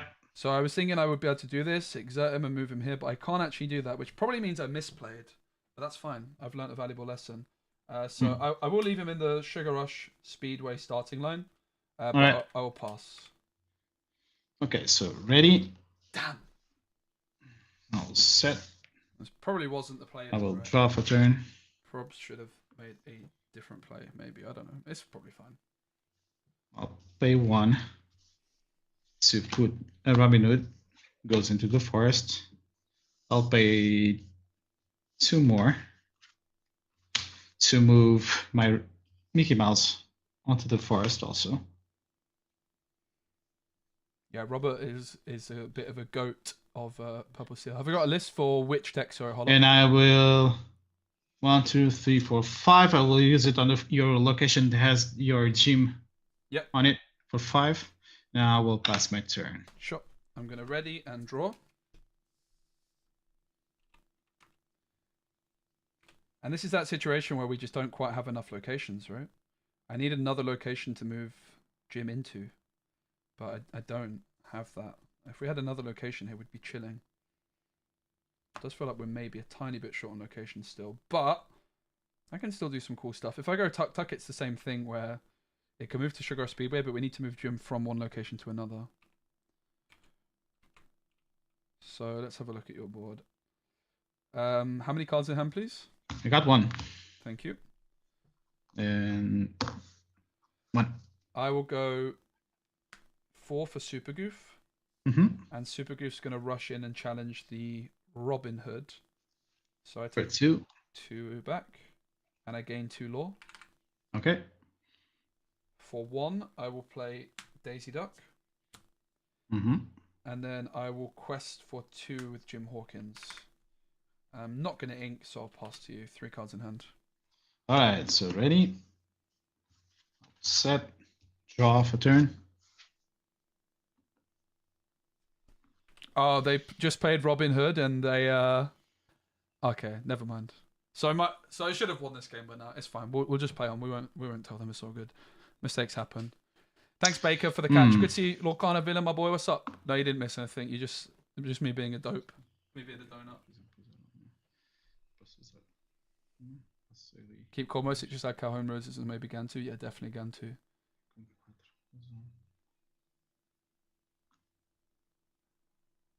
I can show you the list. I think like I can show you the list I'm playing in the tournament. I think Pavel technically asked for us not to reveal it early, but it's fine. I don't think you'll mind. The opposition I'm playing against. Okay, I'm going to already ink know a the deck, beast. so- I'll go up to 6. I'll spend 5 to hardcast, grab his sword. Yep. So 2 on Goofy's gone. 2 onto Yeah. Daisy and 2 onto Jim. Mm-hmm. And then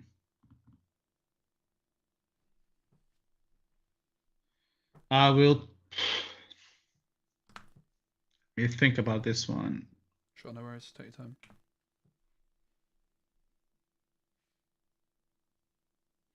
I'll pay 1, use my Mickey Mouse to deal 2 damage to chest and damage character. So to your Daisy Duck. Yep.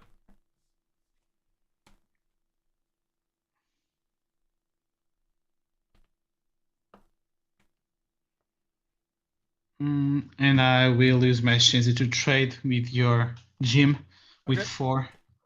I'll trade. And that's my turn. No cards in hand. Cool.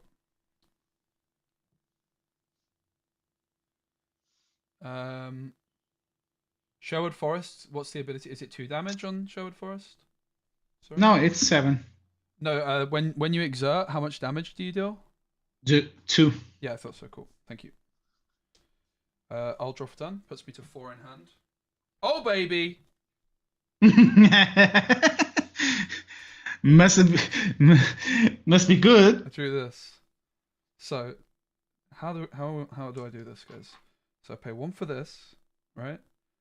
But I still can't do it instantly. So I might be better off just playing like this down first. How do we do this? We could go Jim into this, but it's the same situation. We want to have something. I think we just play this, right? How many cards have you got in hand? Sorry, none. None. And your board is okay. I think we're fine then to go for 5 for Jim Hawkins into the Sugar Rush Speedway. I drew the Sugar Rush Speedway. That's why I was excited. And I'll pass 2 in hand. Okay, so ready. I will set. I will draw. I will pay 5 to put a Robin Hood. I will move it to the forest. I will deal 1 damage to your location, your 5 location. Yep. Yep. And I'll pass my turn. Sure. I'm going to draw for turn.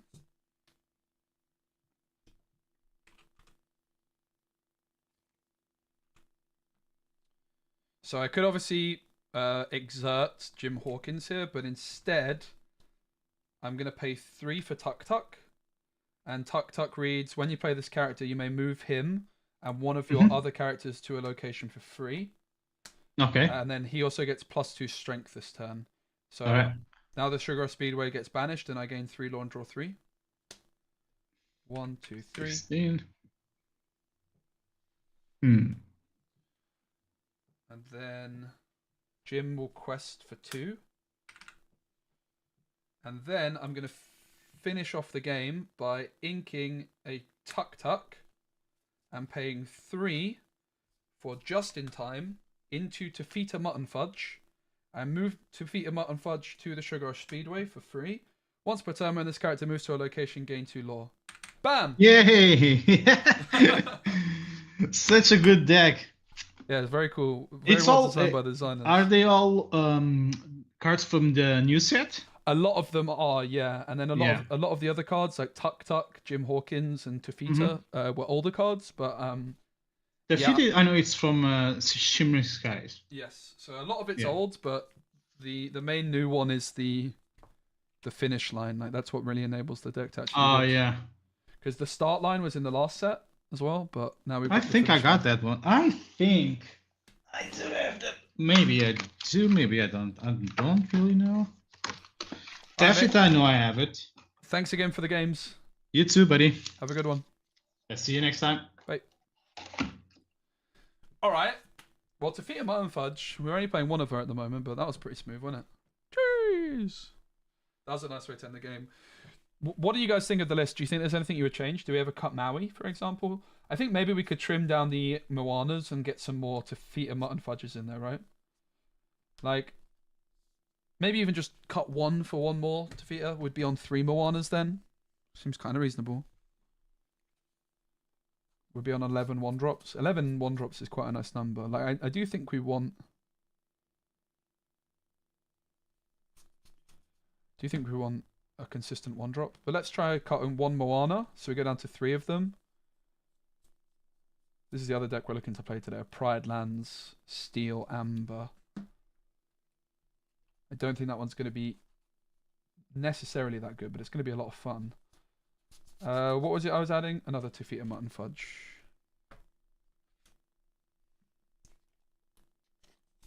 Is the stream skipping for anyone else? How many uninkables? We're currently on 20. And I would say all of the uninkables are pretty staple. Like, I don't think we can really cut them. So the uninkables is 4 RLS, 4 Sugar Rush Speedway, 4 Daisy, that's 12, 4 Just in Time, 16, and then 4 of the start line. So if the start line finish line is 8, we have the Just in Time is 12, we have RLS Legacy is 16, and then we have Daisy Duck 20. It's a lot, but I think it's more than fine. Having a lot of uninkables and being able to consistently play your deck is actually the sign of a pretty strong deck, right? And this deck has Just in Time on turn 3 to get to all kinds of big juicers. So I think this deck is definitely going to be high on uninkables no matter how you build it. We were on 24 to begin the day, so we have trimmed it down. Yeah, I played against this deck in Seattle, actually, because Tim, the game designer, was playing a version of this, because the game designers had some set 6 cards ahead of time in Seattle, and I got cooked. Flynn hasn't really gained any lore. So far, that is true. Haven't really played it that much. We're only on 3 Flynns at the moment. But that's because I couldn't find my 4th. I think Flynn's too good not to play, but it is true that maybe in a Diablo meta where there's lots of removal that Flynn isn't all that good. Is there any other 2-cost cards you guys would recommend? I think it's just a very good curve, right? Can't really go wrong. We're an aggro deck after all, so... Hello! Hello. I'm live streaming, so please no swearing. Thank you. What'd you say? I'm live streaming, so please keep it family friendly, like no swearing if possible. Yeah. Thank you, buddy. Good luck. You too.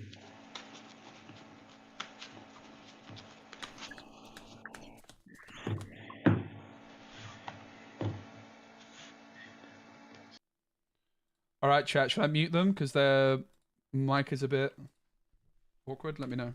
I've muted them for now. Let me know if I should unmute them. We're going first.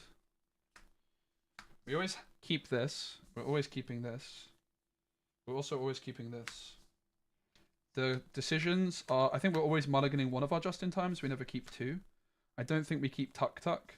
I also don't think we keep Sisu necessarily when we have just-in-time. Probably just a big mulligan, right? We just get rid of these. There is an argument to keep Moana because it's just ink as well, but I think let's get rid of it. Didn't seem that bad. It's just a bit of background noise. I'm going to go for 4, mate. 1, 2, 3, 4. I'm okay to start.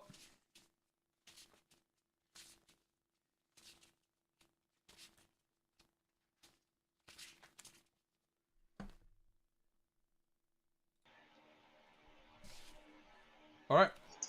Can I start? I guess so. I will ink Maui, and I'll play Daisy Duck. Pass. No, I think the Daisy Duck never gets cut because oh, that's not very family friendly, bro.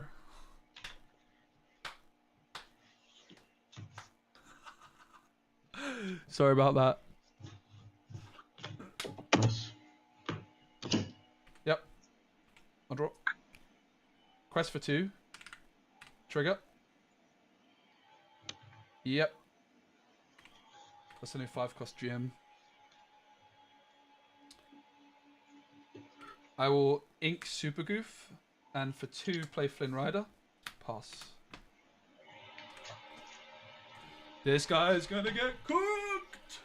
I don't have a good just-in-time target though. My next turn actually kind of sucks. Flynn Rider. Oh, damn it. Okay.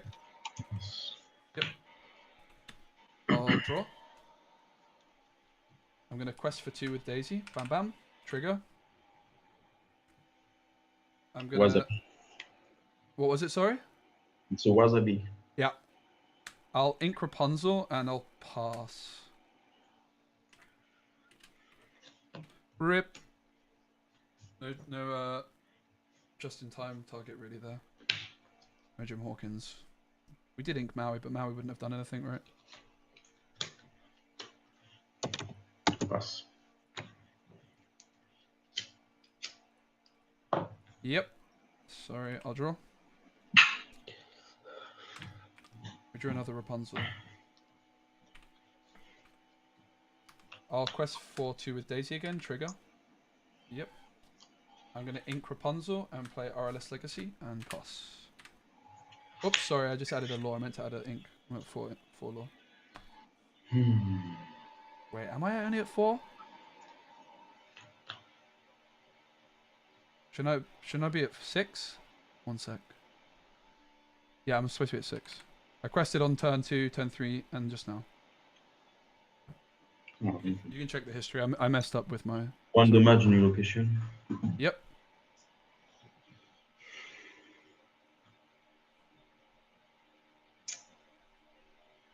I don't want to cut Daisy because it's an aggro deck. I think she's just like the best card we can play on turn 1. Like we want to play Daisy on turn 1. It is an aggro deck, right? 2-drop One Fix damage Felix new is good location. enough, I think. Yep. Pass. Yep. I gain 2 for the location. I'll draw for turn. Daisy will quest for 2. Go Matsara. Yep.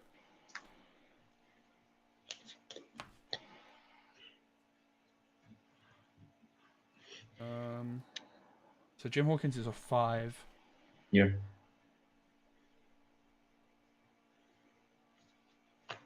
I'll go 4 for RLS Legacy. And pass. 3 in hand. Cool. They don't seem too happy.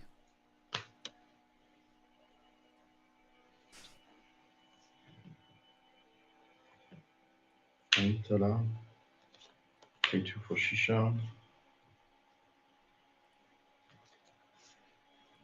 Draw. Yep. Pink. Draw. Yep. I draw for the Cheetah. This is the second card they inked this turn. And they were able to ink twice because of Saudi Azurite.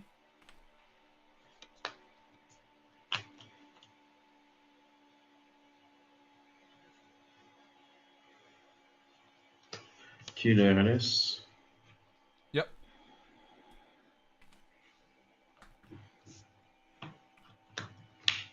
Free for Alice. Pass. Sure. I'll gain 2 for the location. Draw for turn.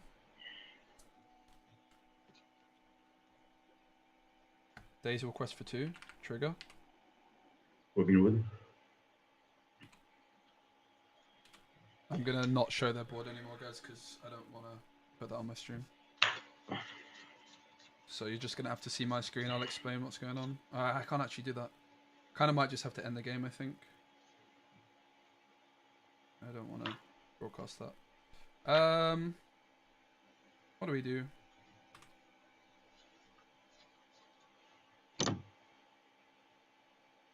What are you doing? Just thinking. Just thinking. I'm gonna pay 4 for to feed a mutton fudge. And pass. What is effect, please? When this moves to a location, gain 2 lore, but I can only do it once per turn. Okay.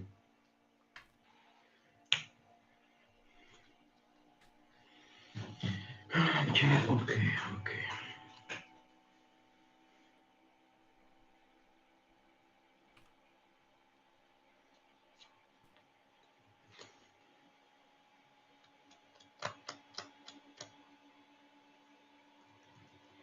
Kill Daisy. Okay.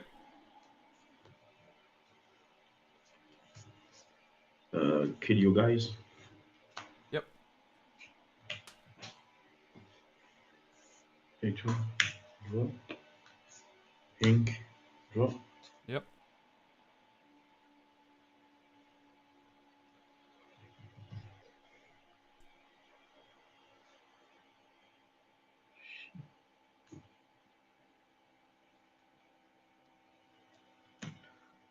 Kings. 1 damage in your location. Okay. 3 damage in your location. 3 from what, sorry? In the location. Yep. So up to 4.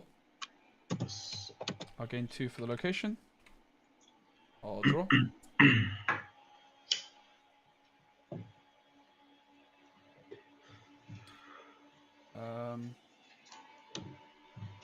I'll pay 2 for the Sugar Rush Speedway finish line. I will ink Rapunzel.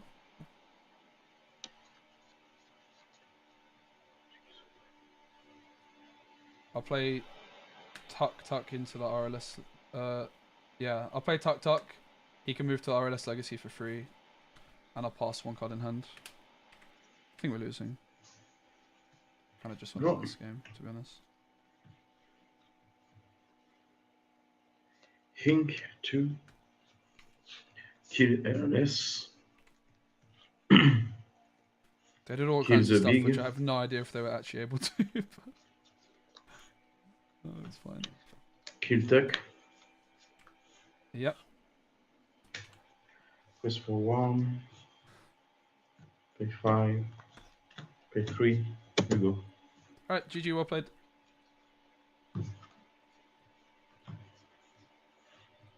Okay.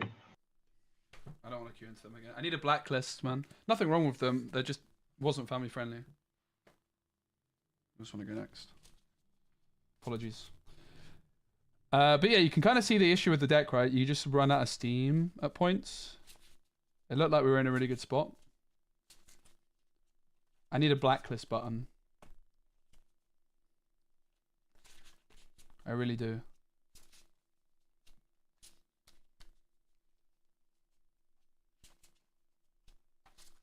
I'm just waiting a few minutes to try and queue into someone different. So overall, this deck's really interesting. It's definitely a bit of a weird one. It's possible that you could build it in a way which is more consistent and less high rolly, but how did they win? Like, they just had the whole board. I just went next. I had no way of gaining the last 4 lore. They're all good, but yeah, just not what I want to be broadcasting on my stream, basically. At all.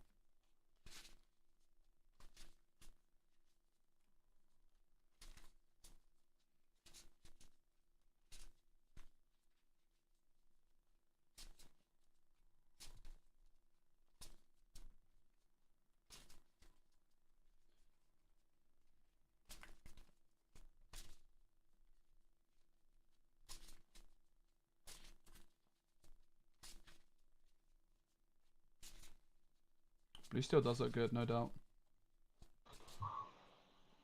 I'm going to go next, mate.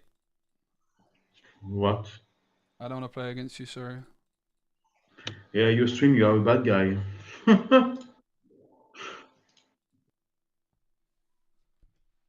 Just a bit awkward in it. No, like full respect to my guy. My opponent's all good. It's just not yeah. I just need a blacklist button. They're all good. There's literally nothing wrong with them. It's just not something I'm comfortable putting on my stream. All good in the hood. I just need a blacklist button and there's no issues. But GG to my opponent. They beat me. They played very well. I want to make that clear. No salts from me. I just feel a bit bad. Don't want to make anyone feel unhappy. Obviously, with them being on my stream, it's very kind of them to have been on it. But I did ask for being family friendly. What's the problem with them? They were smoking.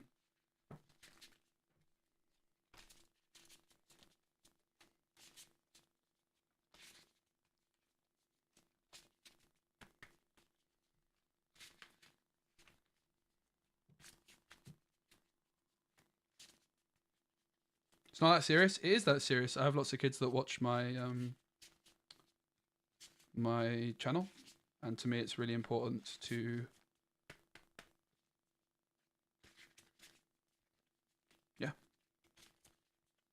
understand, like, recognize that, and yeah. Yeah, let's move on. I don't know what he said. It's all good. There's no dramas from my end. I understand where they're coming from.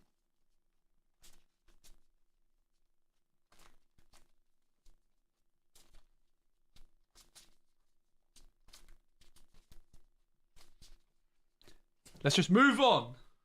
Forget about it. So one thing I want to do on today's stream is there was a tournament at the weekend, which was streamed. And I spoke to the organizer, and they've given me permission to watch the VOD on stream. So it's like a 10-hour stream. We won't watch all of it, but we could like skim through it and see what's what. Could be pretty cool.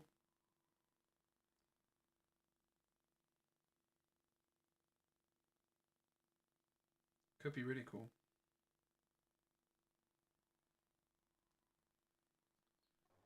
Hello. Hi there. I'm live streaming, so if it's possible to keep it Oh, family really? friendly, I'd appreciate it. Okay. Well, let me throw in my playmat. Let's go. Nice playmat. Lots of people at my hobby store got this one.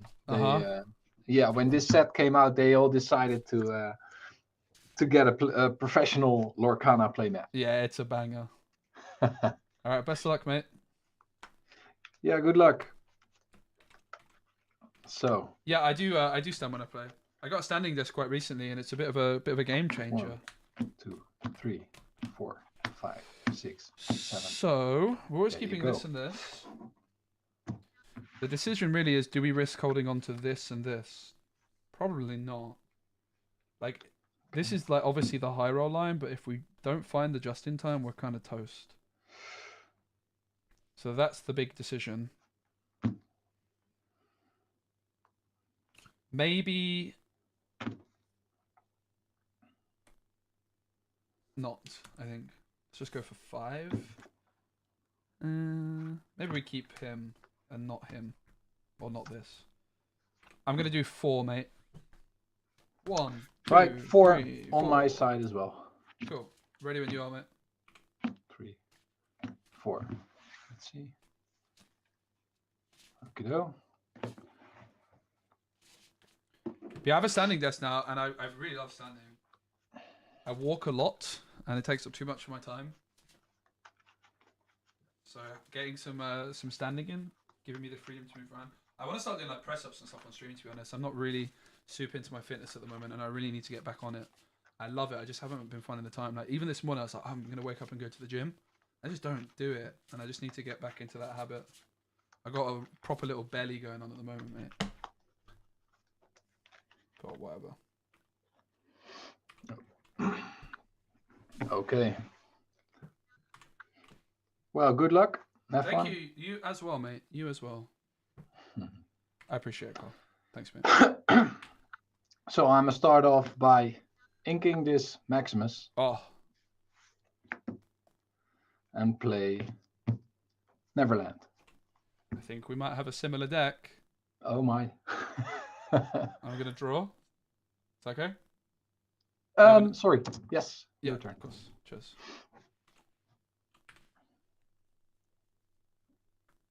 So we've got a lot of uninkable locations. I should jump into your live stream to check your cards. Please don't. Let's see here. I'm gonna ink.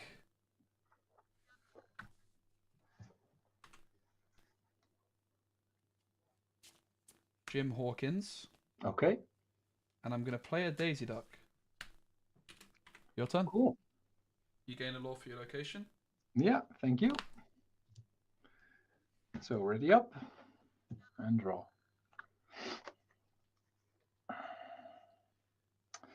Yeah, the other thing is I've got like a resistance let's band. I need to see. start just doing a resistance band when I'm on stream, man. I was actually looking for it, but couldn't find it. Will ink. How do you prepare a proper cup of tea? Yeah, tea. You just need to leave the This tea bag mini? in for ages, bro. I'm not exactly a tea expert. And sad enough, I won't play anything. So Mhm. back to you. I'm gonna draw for turn. I will quest for 2 with my wonderful duck. So Yeah. she triggers top card of your deck. It's a location. It's a location. Oh, I'm sorry. I'll take that one. yeah, I thought you might. I'm gonna ink Sisu, Okay. and I'll play Mother Gothel. Hmm. So she comes in damaged, and I'll pass. That's right. Okay. So 1 ink for my location. Absolutely. Getting my next card. I bet Baker does make a Okay. banging cup of tea. The key thing is leave the tea bag in, mate. That's interesting. Like for a long time. You need to let it brew. Like squeeze that tea bag as well. Preferably not with your hand because it's probably gonna burn. Yes. Hey Ben, good to see you. I will ink I'm more of a coffee person. a Maui. Yep. Play just in time. Uh-oh. To drop another Maui Oh my goodness. Maui just in time. Look at that. That's incredible. and give you a whooping there. Yeah. So that's 1 damage on Maui. Yeah. Just needs to be exerted as well, yeah. There you go. Thank you. And That was very impressive, mate. yeah. Go. Sure. I'm going to draw for turn. Guys, we have a bit of an issue, right? You So, are looking thanks. for Rapunzel. I So suppose. I could go just in time But you Rapunzel, cannot pay her. but Something like that. and the problem is You should I have go, this card. if I go Sugar Rush Speedway into this, it damages the Gothel. Okay, rules question. All right, mate, I have a rules question. Oh, So, okay. what I'm going to do is I'm going to ink a card. Well, I'll just ink it because it's Rapunzel. Right. I'm going to be inking Rapunzel. And then for 1, if I'm not actually doing this is a question. So, if I go Sugar Rush Speedway and then I go Sugar Rush Finish Line, right? Mhm. I can move my Mother Gothel into the Sugar Rush Speedway, for free. And then I can exert chosen character here and deal 1 damage to them to move to another location. So my Mother Gothel has 4 damage counters on her, which means she's dead. But does she move here first? So her ghost moves out there, or Because like there's a similar thing where Diablo like Storm Rage on. Right. Like, if you remove the Diablo from Storm Rage on, yeah. it works in this way. I have a feeling I might. I've seen this question somewhere, but it wasn't answered, or I couldn't find the answer either. So I'm really Right. curious. I'm live streaming, so my chat will know. So Yeah. let's see what everyone's saying. Roberto says Gothel is banished after moving. Emerson says it triggers the location, but character banishes afterwards. Game state checks after she moves. Luke thinks first dead. There's no GSC. What's GSC? GSC. What's GSC? Finish line triggers. Yeah, it seems popular. A game set. It seems popular opinion that this does actually work. My understanding is this would work as well. As weird as it is. Cool if it does. For now, I would say let's just do this. Cool. Thank you, mate. Yeah. It seems pretty popular opinion in the chat that it does work that way. It doesn't seem like it would, but I think it does. So this is going to get banished. Cool. I'm going to gain 3 lore. And I draw 3 cards, and then the game state checks and this dies. I think that's actually how it works. It's so weird though. Yeah, this is a kind of a shortcut for the just-in-time Rapunzel. Yeah. Yeah. So I have 1, 2, 3, 4, 5, 6 in hand. I already inked, so I pass. Yeah. Yeah, the only issue is that you don't have Rapunzel or Mother Gothel on the field. Yeah, I had to. That's what you'd have otherwise for the just-in-time. Yeah, so. the Rapunzel was actually my only inkable card, sadly. Right. Oof. Okay. Well, thanks for telling me. Yeah. So I'm readying up and getting 1 lore for the Neverland. Mm-hmm. There's Maui again, ready to smash your Sugar Rush Speedway. No. You know what? Let's do that. Yeah, seems wise.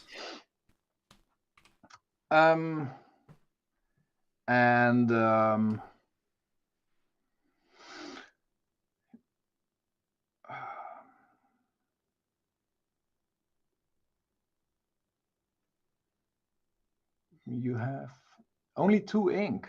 That's not much. 3, sorry. I didn't update it. Okay. I know that. So 3 ink.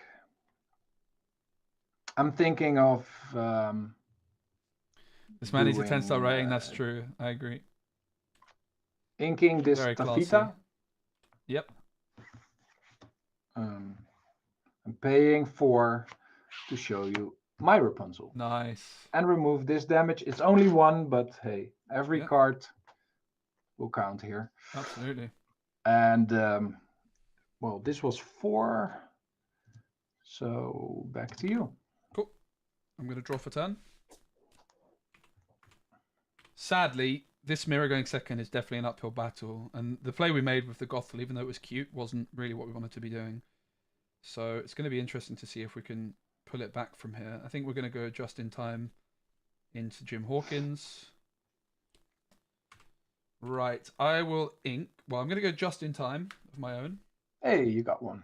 Into Jim Hawkins. Into RLS Legacy. And he gets to move there. Legacy. Cool.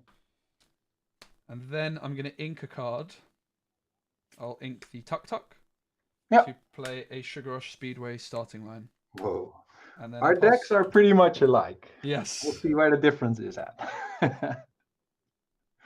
Over to you, mate. Cool. Okay, ready.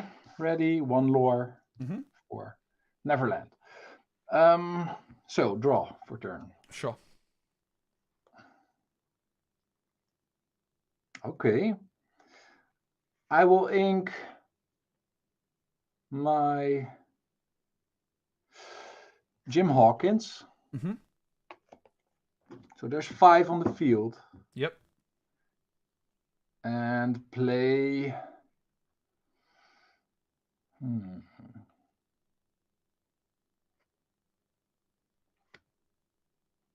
Play the Hades. There he is. Oh, okay. Yeah. Can you read this card out for me, please?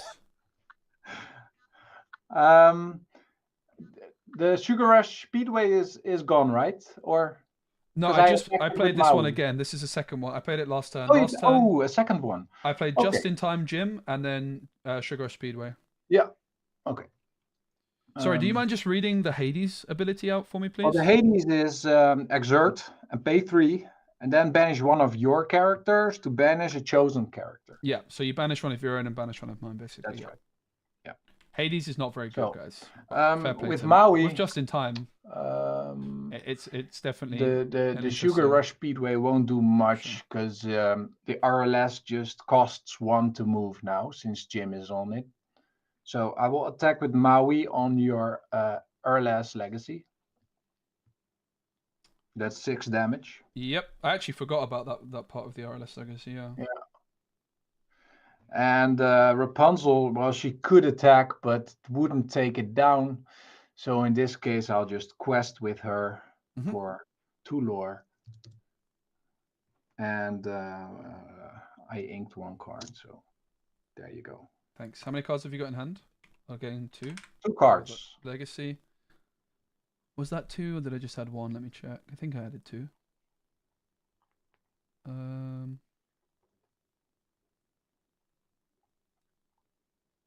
Where's my victory points on this history?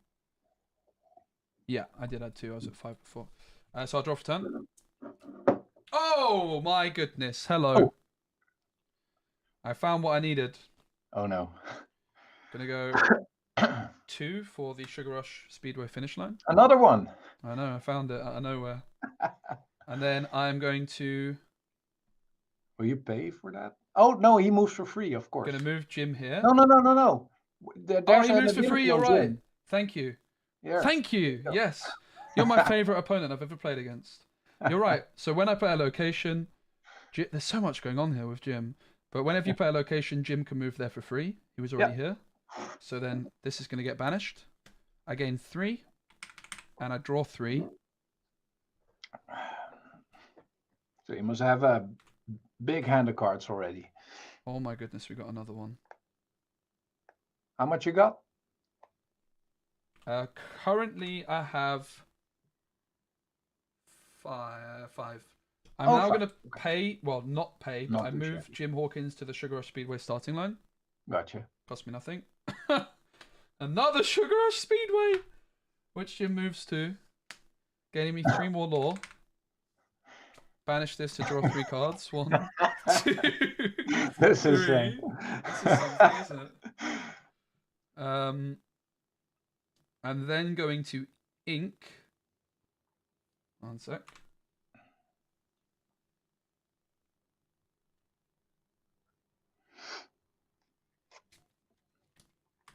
I'll ink Flynn Rider. Hey. And for 1, I'll play Moana. Okay. And I'll also quest for 2 with Jim Hawkins, just for good measure. Right.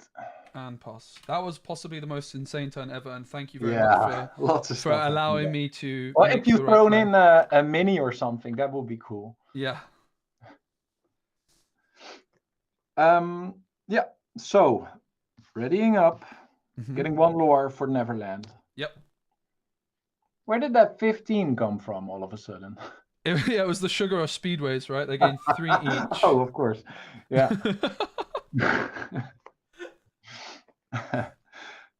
Okay.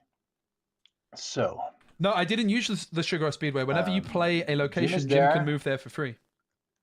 We have the Hades. I moved him to the Sugar Rush Speedway. I didn't actually use the ability of it. I just moved him there for free.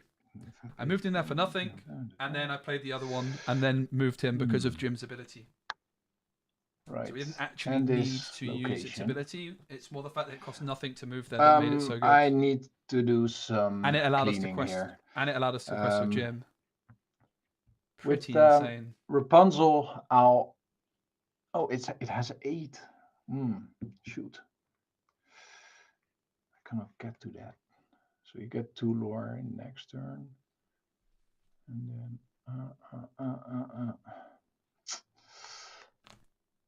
Okay. If I do that...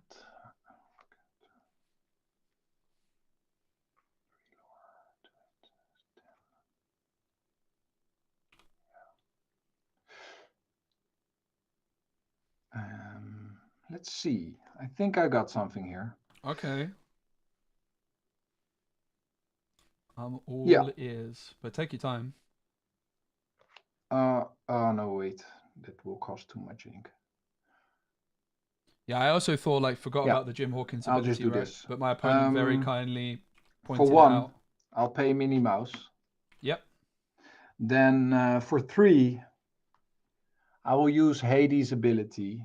Yep. To remove your Jim Hawkins off the field. Yep. Yep. And you have to banish one of your own characters as well, right? With Hades. Yes, that will be Minnie. Thought it might be. And then I will attack with Maui on the RLS Legacy. Right decision, I think. Yeah. And with Rapunzel, I'll just do some questing for 2. And how many cards you have in hand? 1, 2, 3, 4, 5. 5. Yeah, and 5 ink. Yep, 5 ink. Yeah, I'm expecting something here, so I'm not inking. Although you said a couple of turns ago that you had no inkables. That was a long time ago, mate. Yeah, That was a long time ago. I've seen a lot of speedways passing by. Yeah. Should I do this? Just let me do some. Yeah, of course, mate. Take your time. 3.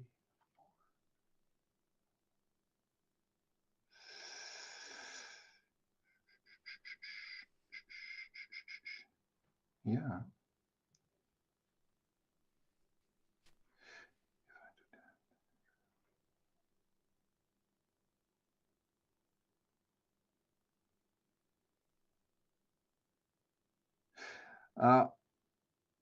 I'll keep what it is in my hand and not ink in this turn. So back to you.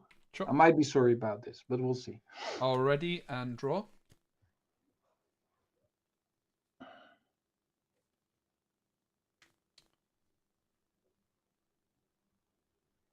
Gonna quest for 1.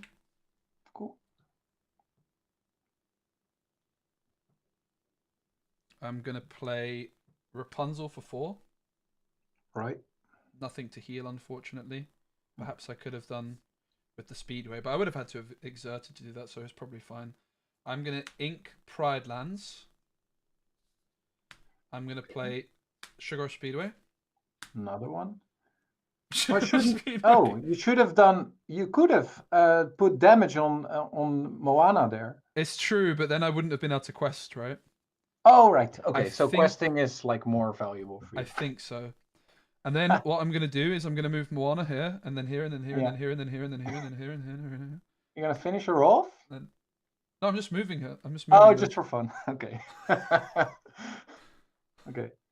Other than that. Yeah, but she needs to stick on one location. Yeah.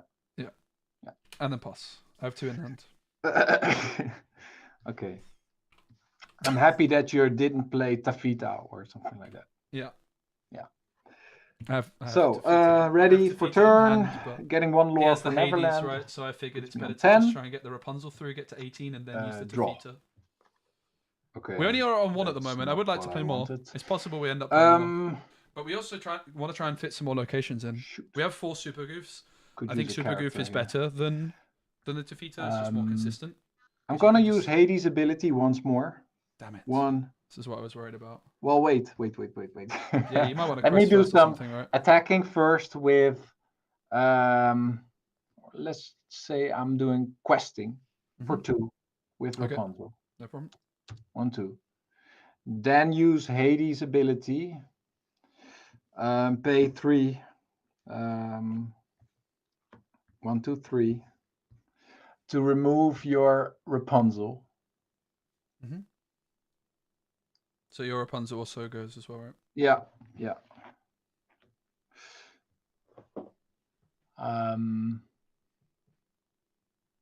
And now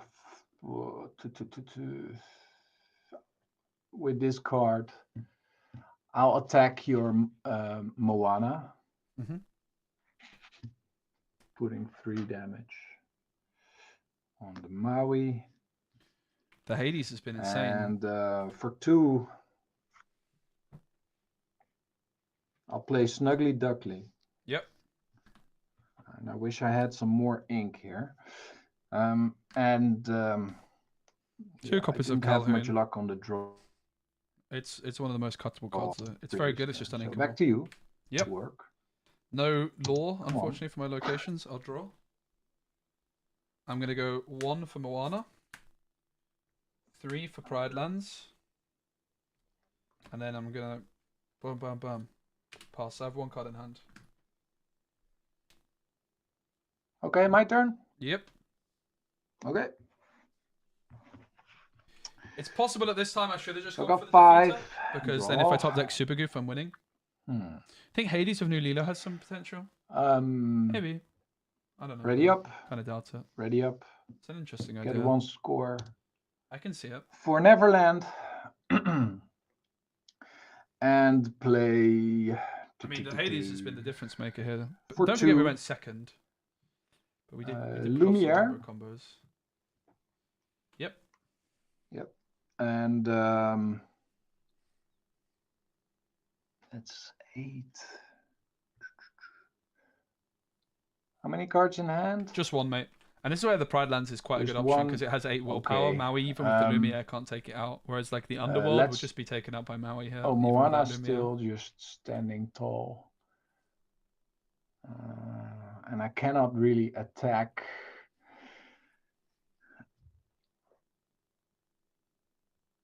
Remember, Moana is not able to challenge unless I have a captain, just in case you'd forgotten. Yeah. Oh, that's right. Yeah. That's why you didn't do anything to my Maui. Yeah, earlier, but this turn she was just played. I played Pride Lands Moana this turn. You banished my last one. Yeah. But yeah, Oh, she's right. only able to Yeah. challenge. I actually don't have Oh. any captains, so she can't challenge it. at all. Yeah, sorry. Oh no.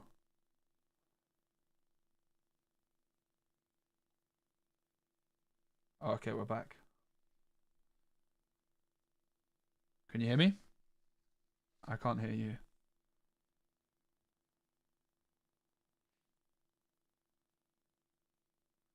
I'm unable to hear you, but we'll just try and play. You can type if needed.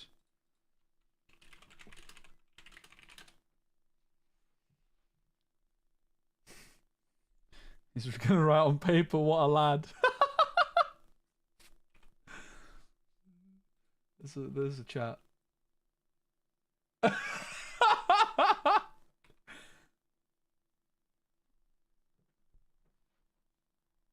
How do I do this? Point at the chat.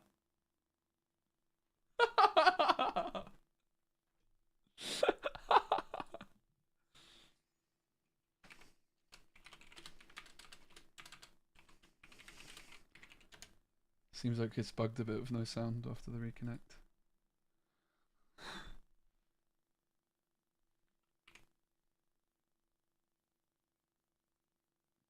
It's very awkward.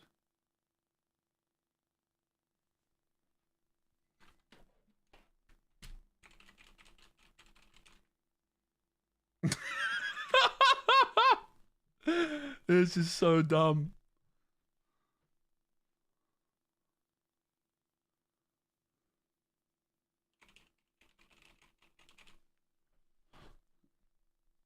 Yo, oh.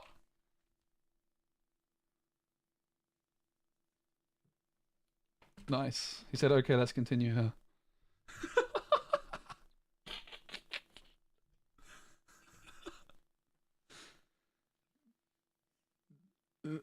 This is so funny, man. All right. So they're saying, I'll pay 3 with Hades. Because they just played Lumiere, so it can't do anything. Banish Lumiere. Technically, they should be challenging with the Maui first, right? But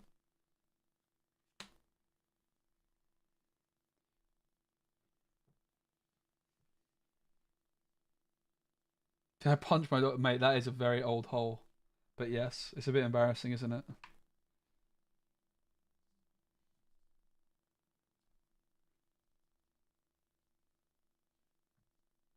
I'm assuming that's fine. So challenging with Maui. He's not typed anything. They used Hades to banish Lumiere. My turn. Their pass button's not working, so I gain 1. Gain 1. Draw.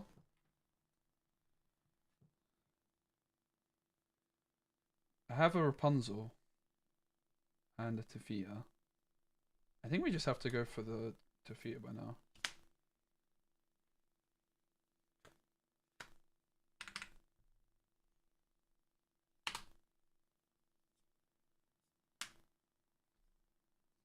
He said, "Oh no."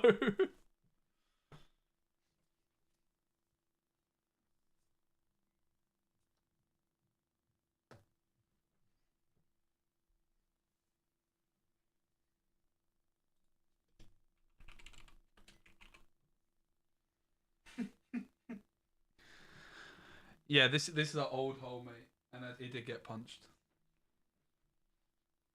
What can I say? I got a mean jab straight through the plaster. Yeah, this is probably a FIFA Ultimate Team one as well, most likely. Sorry about the sad ending to this game. What a game it's been though. But you can see here, like the Tafita Mutton Fudge is maybe just like, oh, that's some glare. Yep, just in time into Tafita Mutton Fudge. Yep. First time it moves to a location, they can gain 2 lore. World's greatest criminal mind is getting inked, I assume. Yep. 3 ink available to do the Hades on the Tafita. Super Goof off the top wins it for us. That's what we're looking for.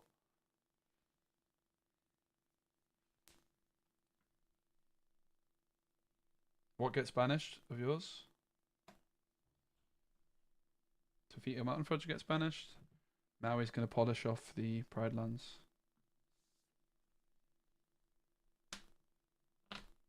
We have Rapunzel in hand. Come on, Super Goof.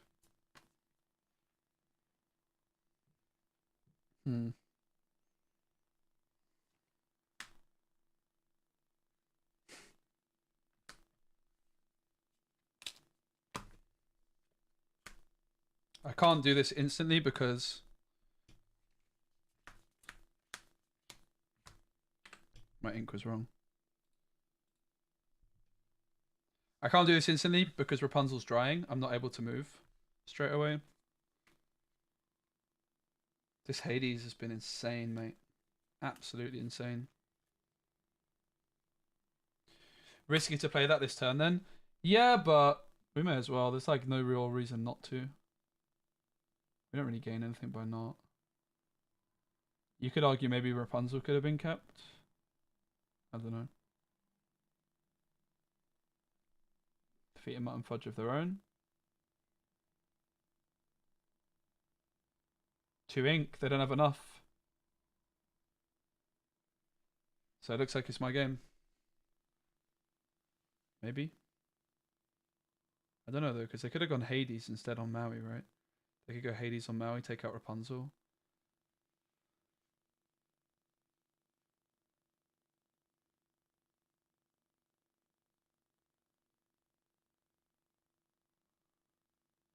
Yeah, I definitely would take custom games.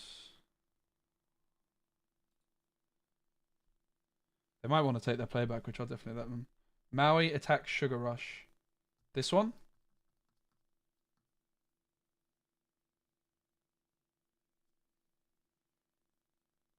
Yep, finish line, so that's 6.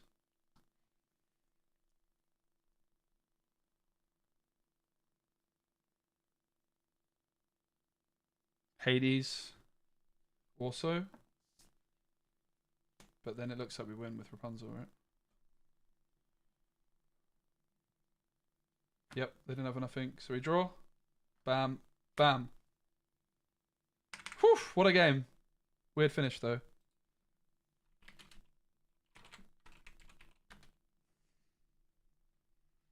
Yeah, we had a... That was super awesome. Big shout out to our opponent. Best opponent ever. Best opponent ever. Shame about the way it ended. It's actually not happened with PB before. There was an update recently. So this is Pixel 1 Connect. Do you take money? Yeah, I actually do. If you check out my Metafy page, on my Metafy page, there's one of the perks is like games on stream. You can play against me. I'm down to play some games against people. Yeah. I'm gonna keep queuing for now, but we'll definitely do it more often. We'll check the audio is working after that DC. It should be fine. Haven't looked that much at the set 6 prices, but Cardmarket, who sponsor the channel, is a great place to do that, and we will do that in a little bit. Can I share the deck list? It's in the YouTube description. We're tweaking it as we go. I'll do that now. I'll update the Dreamborn link and post it in the chat here. Let's have a look. Thanks everyone for being here. Hope you're enjoying the stream.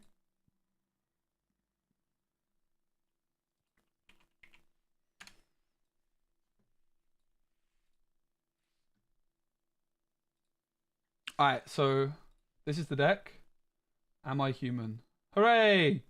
Success. Alright guys, I need a favor.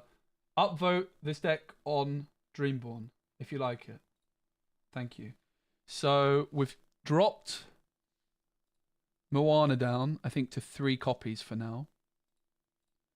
Flynn Rider, well, I think we are only actually playing 3, but I think I just want to play 4. We've dropped the Minnie Mouse. We've dropped the Scar. We were just kind of playing that for fun. We've gone up to 4 of the starting lines. And what else did we add in? Goofs. And we're thinking of trying to add in some more Tefetas, to be fair, aren't we? I kind of want to try and cut the Pride lands and see if we can play this deck without the Pride lands. I think that would be the ideal situation. Maybe we'll just play 1.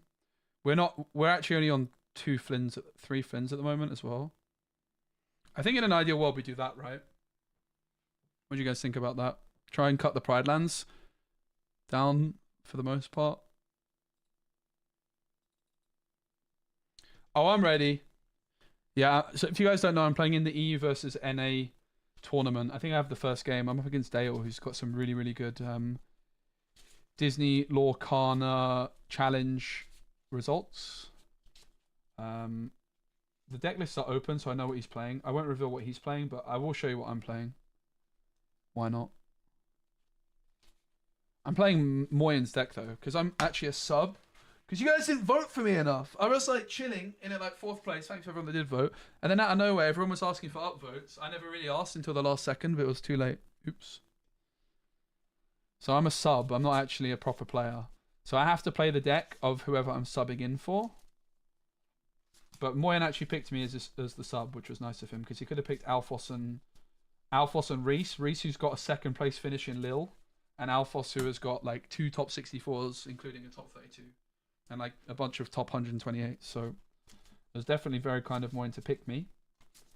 Obviously, Moyen's a very, very good friend of mine. But because I have to play, like Moyen's basically busy this week. And because I have to play the deck of whoever I'm subbing in for, I think he didn't trust me on like Ruby Sapphire, which is probably quite wise. We'll try this list, right? We'll try this. So we're going to put Tefetas in. We're going to drop the Pride lands down. We'll actually only play with 3 Flynns and 2 Pride lands, but that's just because I'm missing a Flynn. So if you guys like this deck, please do give it a upvote on Dreamborn, because I think it helps out quite a bit. It's not something I've been asking for in the past, but I probably should go back to asking for it. So that's the deck. If you like it, give it an upvote. We're at 20 uninkables right now. Here is the deck, which I've called the Ultimate Budget Meta Deck, which I really do believe is a $100 deck, mate. The list is actually a little bit different what I'm playing today. Bear in mind, the list that I'm playing today is technically Moyen's list, not mine. And there is a few things that he's put in which I wouldn't necessarily do. So we're down to 3 docks, which I definitely don't like. I would like to play 4. But bear in mind also, like, we kind of submitted it. We were very, very much in agreement with most of the things.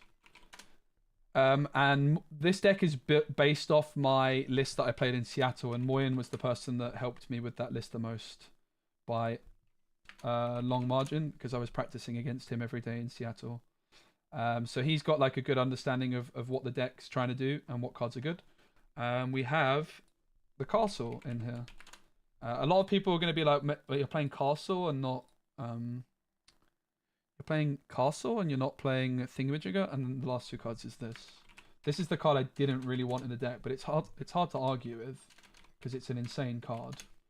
But for me, cutting Doc for this was probably a bit sus, but you can't go wrong with it. So this is the list built by myself and Moyen. It's $130 now with those slight changes, because Queen's Castle is kind of pricey. But here is the deck. I'm going to be playing this evening. in the EU versus NA competition. It's the deck I wanted to play. I think it's the best deck in the format. It's my early prediction, but I'm biased. It's definitely a deck which I'm very much in my comfort zone playing. So let's look at some of the stats on it. 17 uninkables. Not too bad. Could be worse. Could be better. No, so Moyen is playing in the tournament as long as I win. Moyen is not able to play this week. He has other commitments. He's actually in Asia at the moment. So he's not able to... Why only 3 dock? Yeah, so that's the one thing I don't like about the deck. And I think that's one of the things that you shouldn't read into too much. But it's because Calhoun is a really good card. And it can be possible to be awkward. Like Doc and Genie is definitely a little bit awkward, right? Having all of them. So I think it does make some... Oh, there's actually only 3 Elsas. So there's something else wrong with this list. I need to make sure I actually have the right list myself. There's only 3 Elsas.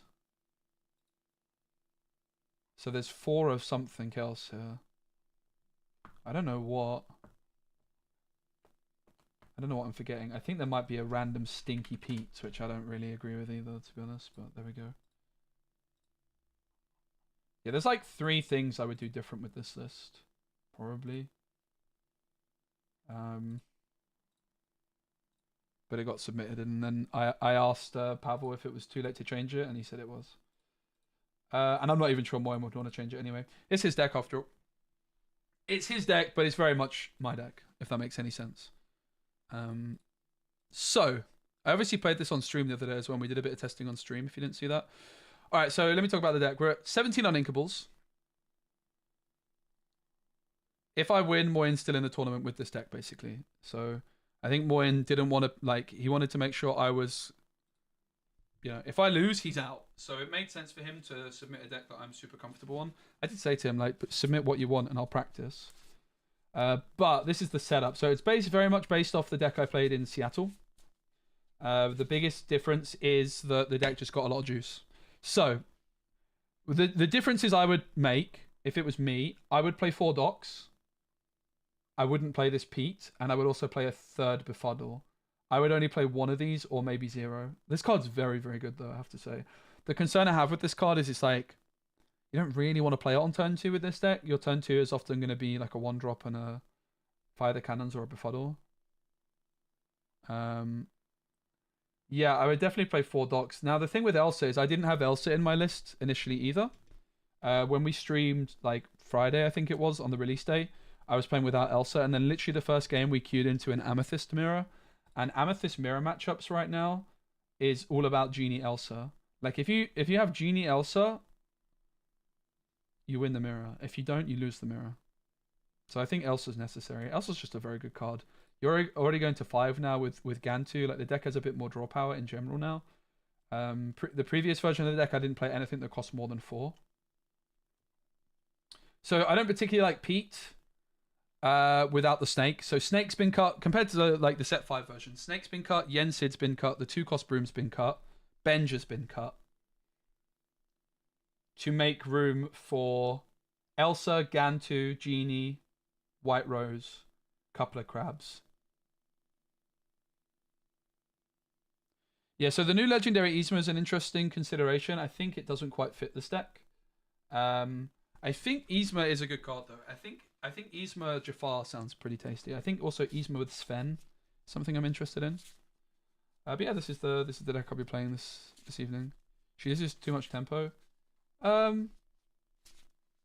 Yeah, I think it's fine. She's very, very good. I actually almost played Elsa in the previous set, but I also ended up not playing her.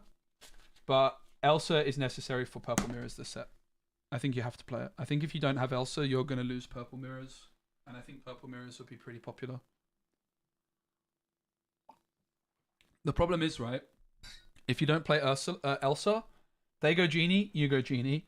They go Elsa on your Genie, you lose. Right? Whereas at least, even if you're going second, even though you're in a bad position, like they go Genie, you go Genie. They Elsa and remove your Genie. At least then you can Elsa to remove their Genie, right? I think you just lose otherwise. But the reason to go quick is this deck should be able to beat Ruby Sapphire and should be able to beat Emerald Steel. That was kind of the whole philosophy with the version of the deck I played in Seattle. Queen's Castle's in there because it's quick. the library is way too slow. Like the library seems like it's going to be insane with Chernobog's Diablo Broom, but in practice it's very, very poor. It's just not what you want to be doing at all. Crab's in there. You can combine it with Diablo, which is quite cute. White Rose is just an insane card. Again, I wouldn't be bothering with the Pete. I think a lot of people would be wanting to play 4 Petes, but having had a lot of reps with this deck, it doesn't do that much. But yeah, I think this deck's really good. You can definitely build Amethyst Steel in a bunch of different ways. You could play Jafar. You could play like a slower version. Also, no friends on the other side. Yeah, I mean, it's fine. It's like okay, but it's going to gain you like 1 lore a lot of the time, but I don't think it's worth playing personally. I wanted 4 docks, I wanted 3 befuddles. Those are the main 2 things I don't like about the deck. Everything else is fine. I don't really care about 1 random Pete, but I don't like that there's only 3 docks, and I don't like only 2 befuddles. I want 4 docks, 3 befuddles, and then the rest is kind of whatever. I also was pretty adamant that I'm not playing any less than 4 copies of Gantu. I think this card's absolutely absurd. Champo and Bell are fine, but they're not really doing what the deck wants. Like the deck just wants to win. I think Bell is a consideration as like a one-off. What about Smash? Yeah, Smash is also an option. Here's my opinion on Smash. I think you could play Smash. It's a consideration because it deals with Ursula. I just don't think you necessarily need it, and I think it's just you're leaning in too heavily to make your deck really a lot. Like that card is very, very bad against Ruby Sapphire, for example, right? Smash is definitely an option. I think again, if you go Smash, maybe the deck just becomes a bit slower. Like you can play things like Tinkerbell. Also worth noting, you can play the 3-cost Tinkerbell in Amethyst that's evasive and shift Giant Tink. So there's some cool things. Yeah, Smash is definitely an option, but I don't really like it personally. I think like you smash Ursula, right, and then they play another one, and you've just wasted a whole turn. Yeah, 3-cost Tink into Giant Tink is definitely a consideration.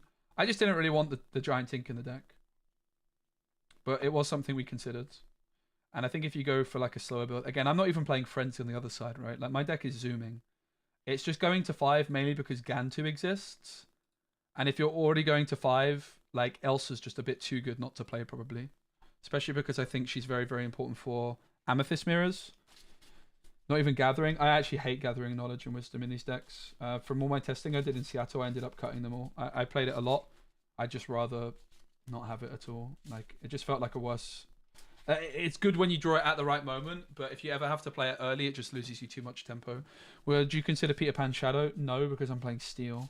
Like Peter Pan Shadow is actually pretty interesting with Genie as well, right? It's pretty interesting with Genie. But like I think you're playing Steel because you have Fire the Cannons, right? That's like the main reason you're playing Steel. So playing a Peter Pan Shadow, which is another uninkable. Like this deck is at 17 uninkables, which is quite a lot for a deck which kind of needs to get to 4 ink before you can do that much, right? It's definitely high on the uninkable count. New Pluto, yeah, it could be an option. I'm not really sure that I'm that interested in it. It's quite slow. Don't think Pluto does that much for this deck. But yeah, that's the deck. Pluto's better in decks that heal. Yeah, that makes sense to me. What's your opinion on Ruby Amethyst, Robin Sharpshooter, Maui Halfshot? It's a deck I'm interested in, Andy. It's a deck I'm interested in. So this is what I'm playing later in the tournament. We could play some on stream. The other deck, which I wanted to play today, is not here, but I'll track it together. I don't know exactly what it looks like, but I have most of the cards in front of me. It's Amber Steel with the idea being it's a Simba deck. So I want to try a new Simba. And it's also going to play Lilo. New Lilo card. And it's going to play Pride Lands. So Pride Lands Location, a card I've been interested in building a whole deck around for a while. The cost reduction part of this ability is really, really underestimated, I think. I got 2 cases. That's all I got, Jake. I got like a gift set given to me for free as well. And I also got a trove given to me for free, which I opened a while ago. Haven't received it though, because basically I opened it at an early recording session, and then it's getting posted to me. So yeah, with the idea being is you have the 1-cost Simba in this color combination, right? So the idea is you go like Simba on turn 1, discard the Lilo, and then Pride lands on 2, move Simba in, everything's cost reducted, and you can shift Simba as well, right? So you can go shift Simba, you go Simba on 1, discard Lilo, on turn 2 play Pride lands, on turn 3 move Simba in,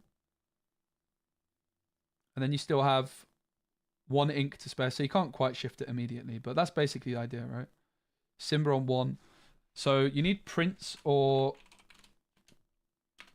Oops.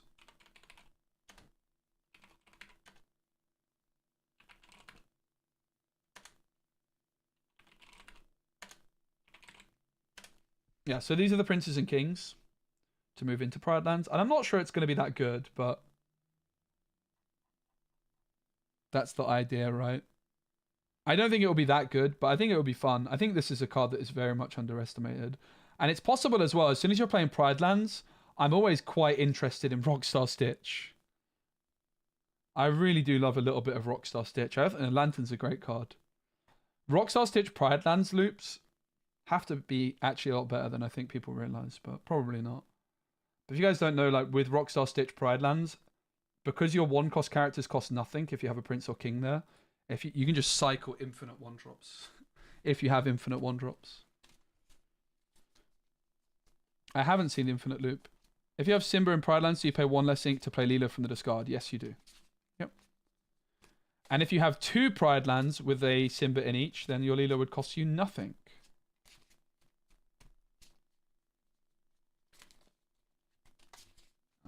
It's interesting, right? It's definitely interesting. This 1-cost Simba became a lot better this set because of Lilo and the Simba. Just drop by and say thanks for the game we just played. Mate, it was so much fun. Should have kept Lumiere. Yeah, maybe. Yeah, I think Doc is a card that you want to play as well. And yeah, Doc does synergize with Stitch. Let's build this deck quickly. I don't think we're going to play this immediately, but let's build it while we're on the topic. Thanks everyone for being here. It's nice to just do a fun chill stream and not be too stressed about. Yeah, and there's also Calhoun now as well, which is an insane card for Rockstar Stitch. Rockstar Stitch is a bit rubbish though, to be honest. Right, so what else do we want? We've got Doc. It's possible you want like Cinderella. It's also possible you could play the 5-cost Mufasa, to be fair.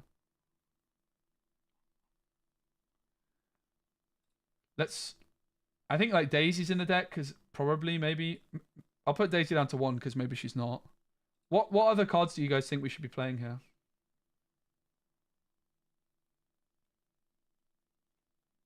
Where's my camera right now? Yeah, that's kind of fine. Thanks for making content. My pleasure.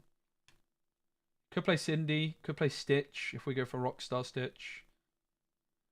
Mickey if we go for Rockstar Stitch. Fire the Cannons, maybe. Pluto and Tiana combo is strong. Maybe. I mean, Fire the Cannons is kind of hard to argue with, right, in this current metagame. And I think with Doc it's good. But I don't know. Is there any other, like, characters which need a king? We don't, but, like, we might want some more princes and kings. You only need, like, a prince or king, right? You don't need both. So, most likely the other prince or king you're playing is just one of these other Simbas.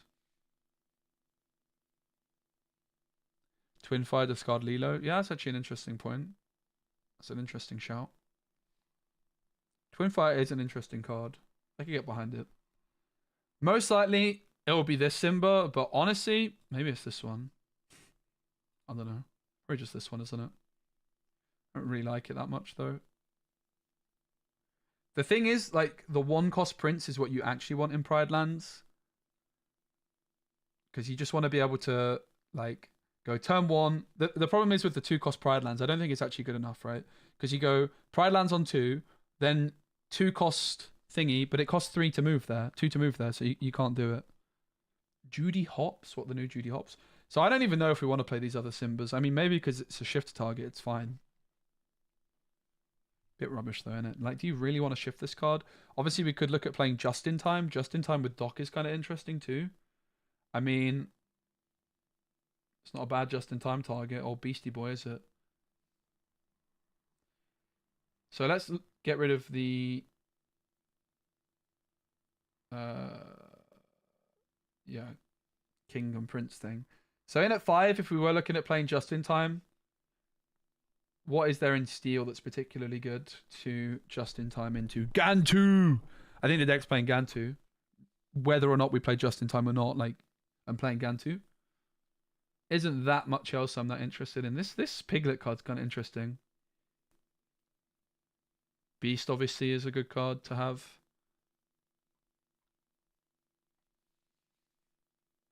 Hey, Hanu, great to see you. Very well, thanks. Anything in at 6? Don't think we're going to be able to play Wreck-It Ralph. So obviously the Stitch. Perdita is interesting. Someone mentioned Judy Hops. At the end of your turn, you may ready another chosen character of yours. Eh. 0 to Hero is decent with Bodyguard Simba. Yeah, it's not terrible, right? We're currently only at 25 cards, but 13 uninkables. Steel Pluto in Pride Lands could be good. There's also this Simba as a shift option, perhaps. Banish item or location. Could be good, right? If we're already playing the other Simbas.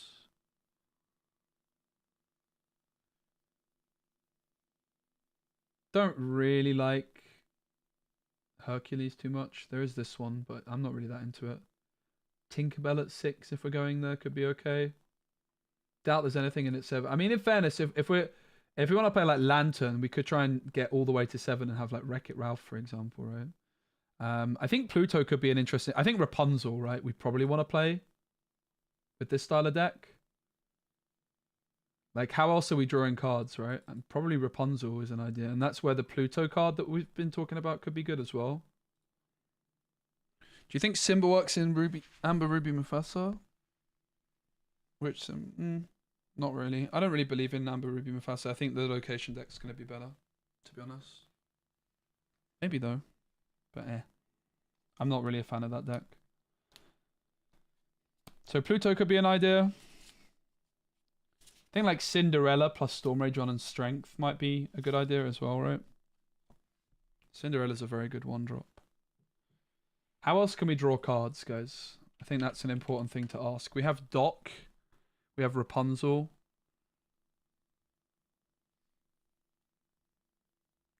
Fix It Felix I don't think is good enough. This Simba I don't think is good enough. Storm Rage on Strength and Cindy seems pretty reasonable, right? Surface Stitch. Yeah, we could try and get to Surface Stitch. It's a bit optimistic. We could play Lantern as well. It is true. Lantern is a card I like a lot. Actually, I think Lantern's very, very strong. I was looking at Lantern quite a bit for Seattle. That's a card which could break the meta potentially, and I was looking mainly at Amber Amethyst.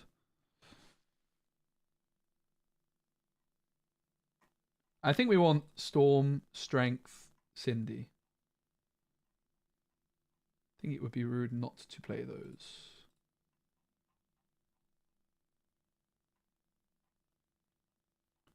Storm, Strength, Cindy. Where's the Strength?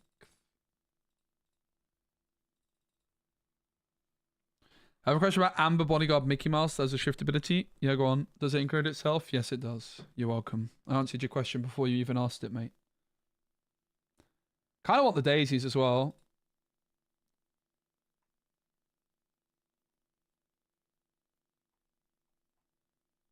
We're at 20 uninkables, which is quite a lot. 16 slots left. Chernabog? Probably. We'll play a Chernabog. Why not?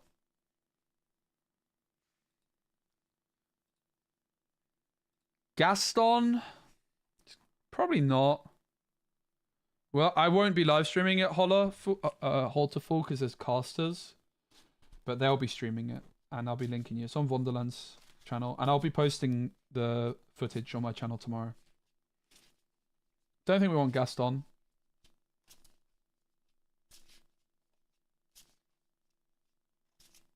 Don't think I want Doc Yellow one either, to be honest. I guess that's a good question though. Like, what's our turn 3 looking like? So what could we put in at 3? Oh, there's this Tiana card I wanted as well. I've got some of the cards I was thinking about earlier from Amber, and Tiana was in there as one I wanted to play. But that puts us at a very, very high uninkable count if we go Tiana. We get 25. But we do have Simba. We could also cut the daisies, right? Daisy could go. Let's play Tiana. Let's cut Daisy. Still have 8 1-drops. Maybe we play like 2 daisies or something rather than 4. So that gives us a really good turn 3. Could also hard cast. So we're at 45 cards right now. What else do you think we want? Maybe a bit more top end? I think Tiana gives us like the ideal turn 3. Maybe we could play like 1 just in time or something random. Not sure on the Rapunzel particularly either. I don't know how good it actually is. Pete? I don't think Pete's very good here. I'm not really a big believer in Pete. I think it's a very overrated card. It's good with Diablo. That's about it, I think, in my opinion. It's quite good with bounce package too. This deck does look like jank. Like, let me be clear. I don't think this one's going to be super good, super competitive, but it's fun. It's fun to look at. Maybe it could be good.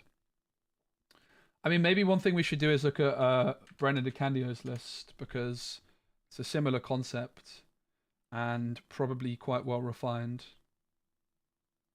Which one was it? Was this one? Oh yeah, Cahoon we've forgotten about at the 7 Dwarfs Mine, which is not I'm that interested in. He was on Pete, he was on Piglet, Smee. We've forgotten all kinds of good cards, haven't we? We've got Smee, we've got Calhoun. We definitely want Smee. We don't necessarily need to play these. Oh, we don't even have Fire Cannons in there right now. Smee, there's so many cards now, guys. I mean, this card's too good not to play, I think.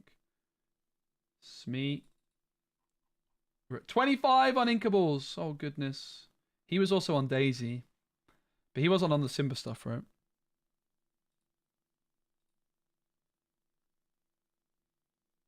I'm interested in Pluto. I think Pluto could be good in this deck. Pluto. Was he on Rapunzel's? Yeah. 7 Dwarfs Mine, which I won't be playing.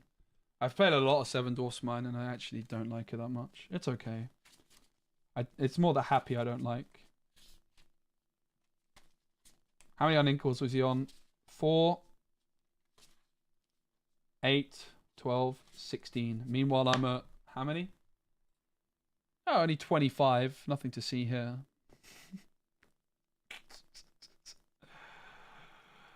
Oh dear. What do we get rid of then? Obviously the Pride Lands could go, but the Pride Lands is kind of the whole idea of the... I think there's something there with the Simba. I really do. Maybe the Tianas have to go. Could be Calhoun that goes. I think we could be at like 20 uninkables and it would be probably fine. Especially with like the fact your turn 1... We also don't even have Daisy. I don't know. I'm going to leave this one for now as a... Whoops, work in progress, because I'm not really feeling it. It's more of a for fun deck anyway. We'll leave it for now. I kind of want to play some more games with this Sugar Rush Speedway deck. So the Sugar Rush Speedway deck, what we're going to do, what did we say we're going to do? We said we're going to cut the Pride Lands. 1, 2,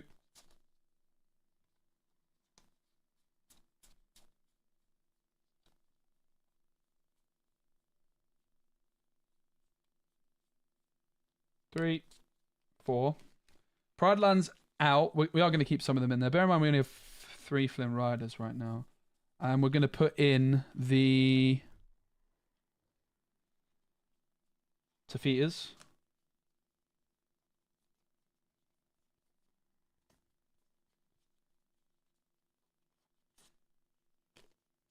There should be one more Tafita here. We have one in the deck.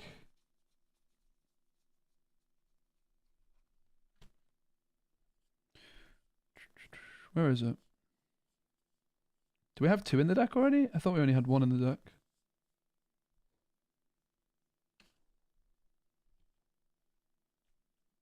Is it ever? Nope.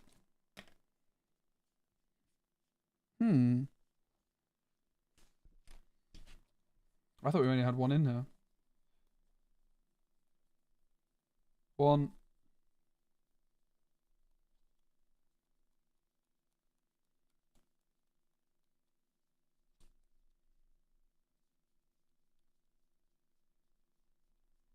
Oh, we have 2 in there. Okay. So we had the 2 defeaters. And we cut 2 Pride lands. Yep. We're only on 3 Flynns right now because I can't find my 4th. And I think it's probably just a Moana that gets cut for it. You might just still end up playing 2 Pride lands. I think 2 Pride lands is a good amount.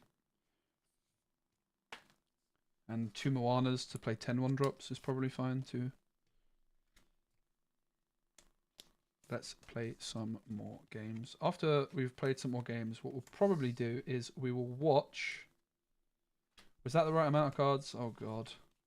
Yeah. We'll probably watch some of the tournament in a bit. I think that's the plan. I think that's the plan.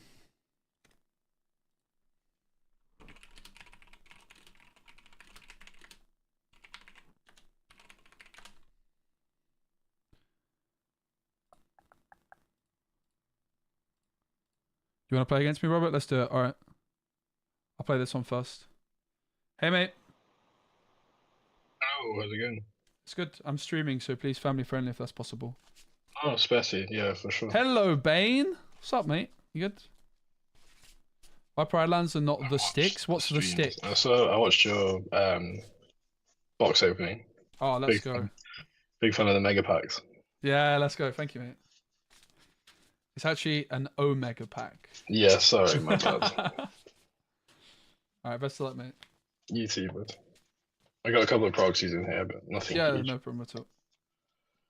I have some very ugly sleeves. They're quite cool. Alright. We're going second. What webcam? It's called a Instalink 360. It is insanely good, but also not very cheap. So we're going second. We have no Jim Hawkins. I think we just get rid of everything here, right? Apart from Daisy. 6 for me. Oof. 1, 3 for me. 2, 3, 4, 5, 6. Alright. It went quite well for me. It went quite well. Don't know if I should be worried or not. You should be.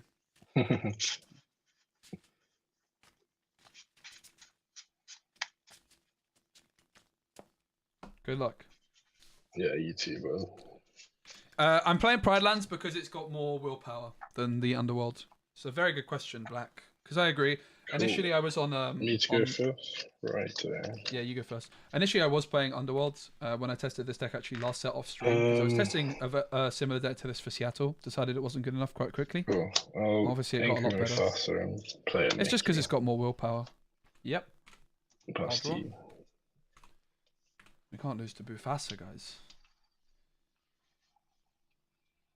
So we've got a couple. We're going to play this. Flynn or Gothel to get inked. Don't really like inking Gothel. But I probably want to play Flynn next turn anyway. So let's just get rid of the Goof, I think.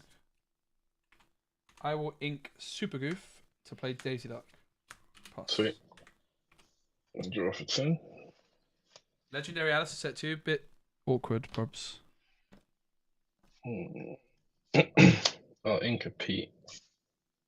And place me. Yep. Quest for 1. Pass T. I'll draw. Daisy's going to quest and trigger. I have a feeling it might hit a character. Yeah, there we go. There's just a couple in the deck. After seeing your Mufasa, I will go for Flynn Inc. to play Gothel, who comes in damaged, and pass. Sweet, draw for 10.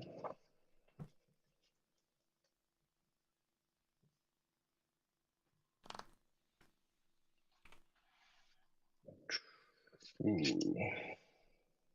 Okay. I'll incus me. And I'll play the blue. Quest. I'll get rid of the daisy actually.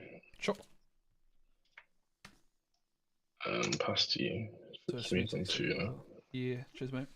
I'll draw for turn.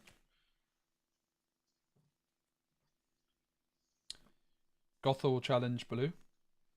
Cool. Too long.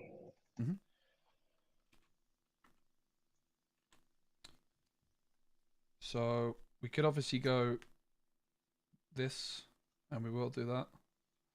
We'll just ink this probably. Yeah.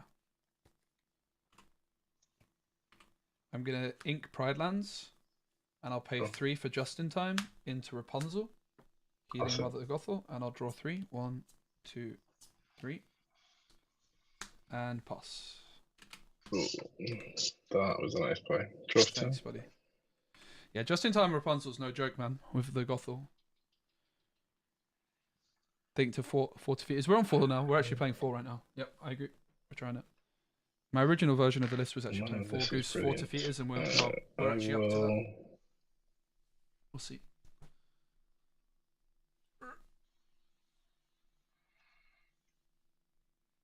It's very cold.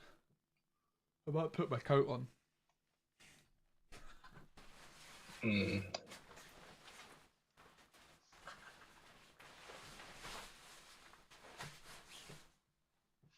Oh, ink a good job. Not sure why it's in the deck. To go into the inkwell. At least it's inkable, so that's good. It's too noisy, my coat. All I can really do. Damn it. And yes, I do like Adidas. What can I say? Also wearing some Adidas trackies, ready? Yeah, not got a good hand. Yeah, I'll pay 3 to strength Gothel, So 2 damage. and I'll just finish her with Smee. Alright. I'll quest for 1. Mhm. And pass you. I'll draw. Alright, we're looking pretty good. It's Speedway time! Alright. I'm going to pay 1 for the Sugar Rush Speedway. Oh no, we got shenanigans. I'm going to move here for free. Yeah. I'm going to ink Sisu to play Just in Time. Jim Hawkins. Yeah. Sugar Rush Speedway finish line. He can move here for free, so why not? Yep. Then I will exert my Rapunzel with Sugar Rush Speedway, taking 1 damage, and move to the Speedway finish line for free. This then gets banished. I gain 3 lore. 1, 2, 3, cards, yeah. and I draw 3. That's filthy. Pretty good. And then I'll pass. So I'm at 4 ink. 1, 2, 3, 4, 5. Nasty. Draw for 10. Cool. Oops, I accidentally did a dance. Oops. Ink Lawrence. And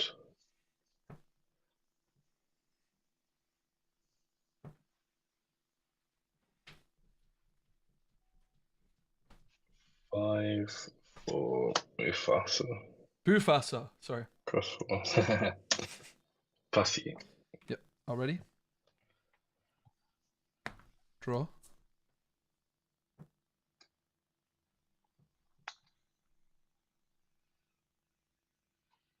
I will move Jim Hawkins to the Sugar Rush Speedway for free. Yep. I will ink Sisu. And for 5, I'm going to play Jim Hawkins. And another one. Into the Sugar Rush Speedway. He moves there. He moves there. For free. Yep. He gets banished. I gain 3. 1, 2, 3. Filthy.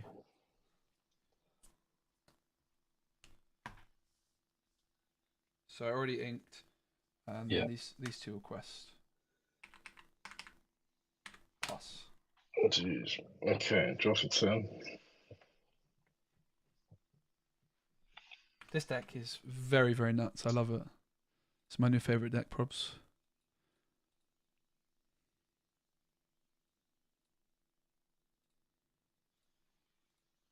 It's just so much fun. It's just so much fun. And look at my hand. It's absurd. I have another one. I'll take out Jim with these two and see what Mufasa got. Yep. Oh, that's not nice. Oh. It's literally, I've only got like 2 in my deck. Yeah, that's rough, man. Okay. I'll just ink a dock, pay 5 for Gantu. Nice. Pass to you, a big Yep. beefy boy. Already and draw. Quest for 4. 1, 2, 3, 4, 5 ink. So let's go Jim Hawkins to Sugar Speedway. 2 for the Speedway. Move Jim. Gain 3. 1, 2, 3. Banish. Draw 3. And then I will ink Jim Hawkins and place. Oh no! I can't super goof to win. Damn it! You have nothing that's ready. So instead, I'll go easy on you, and I'll go Daisy for 1, Daisy for 2, Daisy for 3, and pass. No 4th Daisy, sad. Good job. I've got be prepared in this. I'm just doing. Nah, GG's. Let's see. That's filthy. That. GG, mate. Yeah, so it's a very interesting deck. I'm liking it a lot. It's Thanks for the getting, card mate. draw as well as the lore game is mad. Yeah, once you get going, it's very, very nuts. But you definitely have games where it doesn't go so well. Take care, mate. Yeah. Cheers, buddy. Have a good one. Cheers. All right, Robert. You ready? Robert. The question is, what is the passcode? Robert, have you messaged me on Twitter what the passcode is, please? I'll make sure to hide it. I think my phone's not run out of battery yet. It's getting there, though. It is getting there.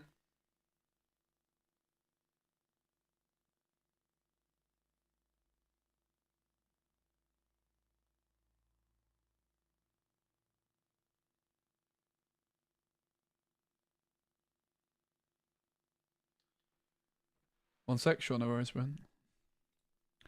No worries. I didn't think that was gonna work. Oh.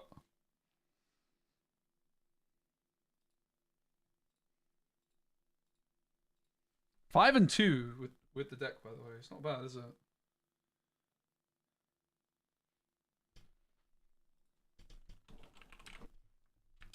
No one's ever gonna guess that password. That's insane.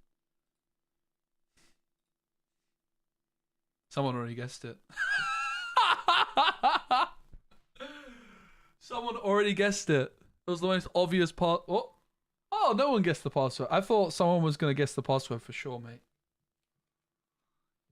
Can you hear me?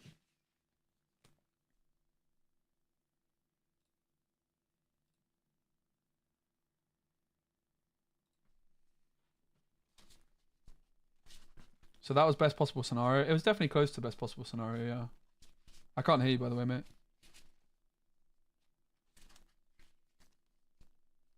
Might just need to back off and go to the test and fix it. Oh, Robert says Holterful. Well said. Yeah, I can't hear you, buddy. Probably just need to quit off and then go to the test and fiddle with your mic settings there. It's all good. In the hood.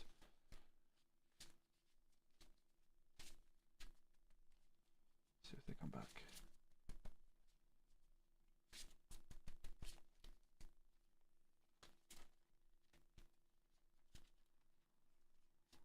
BRB, sure. I might just go into another game while you're sorting that out. Oh, damn it! That didn't go well, did it? Now I'll just search up again. Oh wait, I'll be patient.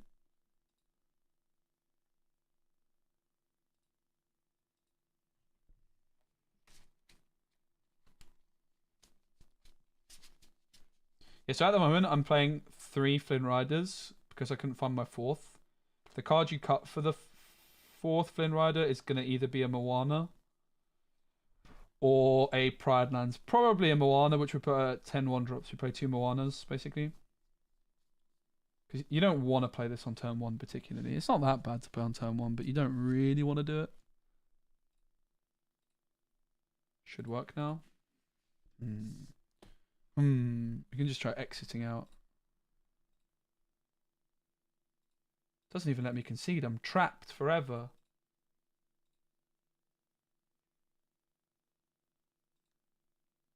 I'm giving myself the win, mate. It doesn't do anything. But it just if I give you the win, it just makes my stats for the deck worse. Bonjour, salut. Hey Boba Fett, did I get raided? I don't have Twitch chat open, one sec. Oh my goodness, Boba Fett. Bonjour. Oh my goodness. Harry raided us with 500 people 15 minutes ago. I didn't even realize. What? Oh my god.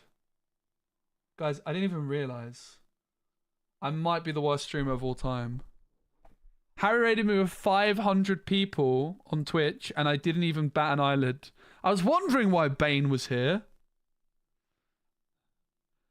Boba Fett, thank you so much for a raid. Oh my god, I need to message Harry. What a guy. 300 people watching. Mental. Bro, I had no idea. Alright, this has not gone very well, has it? Can I call a judge? Judge. Judge.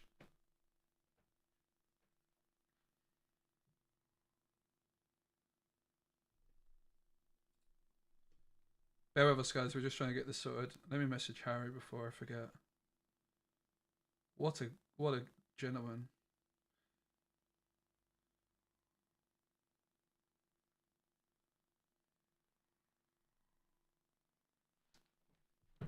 Worst streamer ever. Still don't have my alert set up. I do, but I don't have sound. Alright, we're going to try and find this game again. Thanks for all the follows on that. Hello. Is it working now? Hello. Yes. Yeah. Perfect. Yeah. Just My German's pretty good, right? Are you impressed?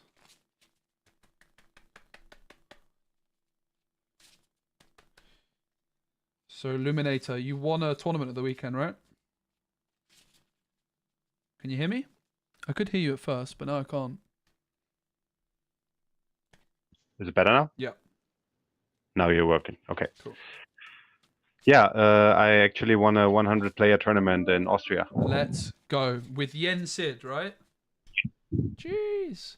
Yeah, because I was talking a lot with Luminator before my tournament in Seattle, and they are the person I got the Yen Sid from, and it was very, very cool card that performed very well for me. So It was actually amazing. I had a last unofficial set champ with some Americans from Ink Knights.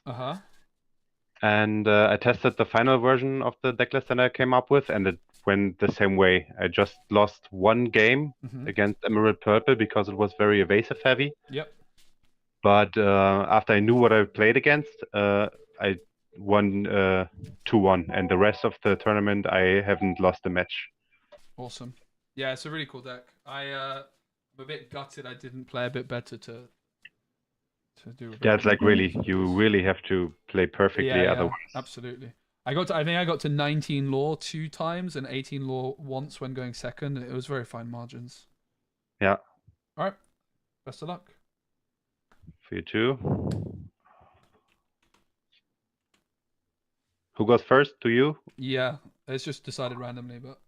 All right. Yeah, no, sure, no problem. So we've got the daisy. The question is, what the heck do we do with the rest of it? I do 5. I think we keep this and kick the rest. So we're kicking all of this. This is not worth holding on to. It's good, but we might draw into more. We don't want to in the hand. 5 for me also. Okay. 1, 2, 3, 4, 5. Oh yeah, that's a hand. That'll work.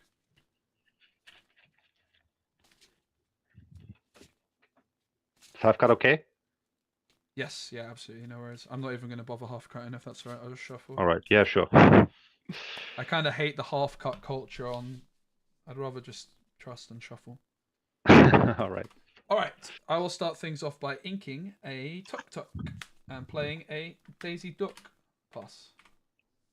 Right. It's not Draw. a bad start. Let's see. Yeah, we lost twice, right? We lost to the red.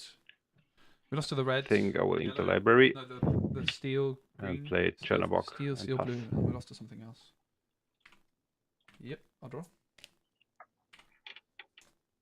Quest for 2, trigger. I reveal a goat. Sure. I will ink.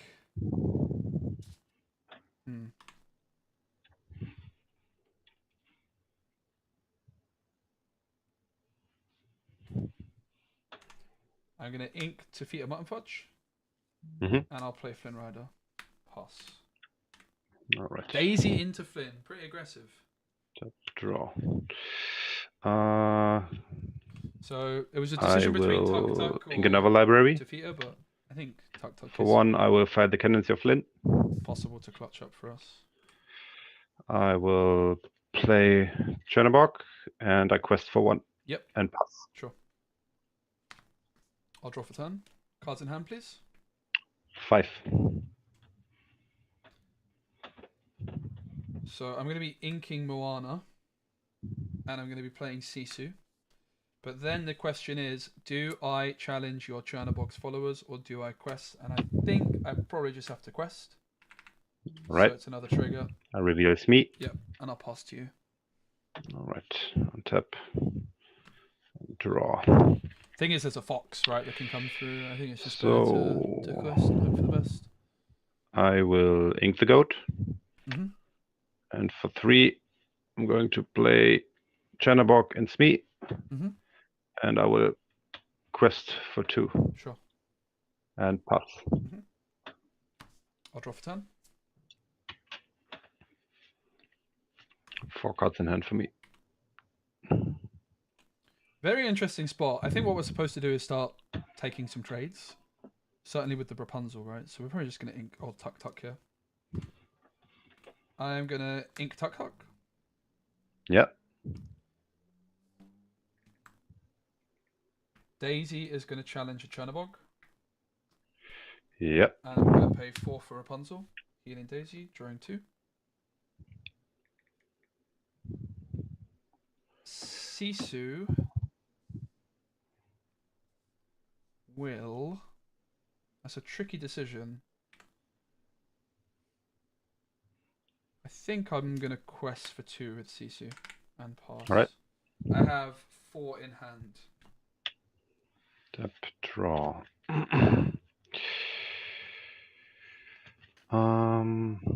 Let's see here. I will ink the Dwarven Mine.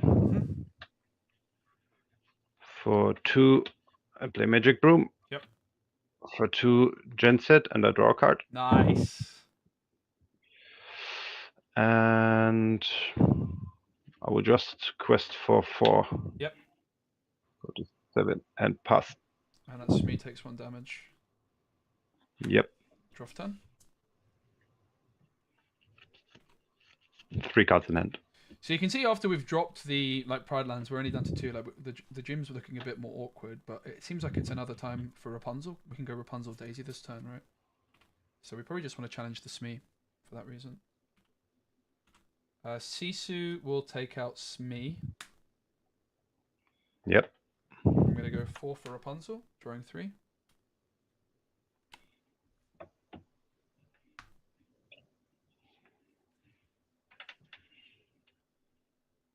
I think I'm going to double challenge the Chernobogs with Rapunzel and Daisy.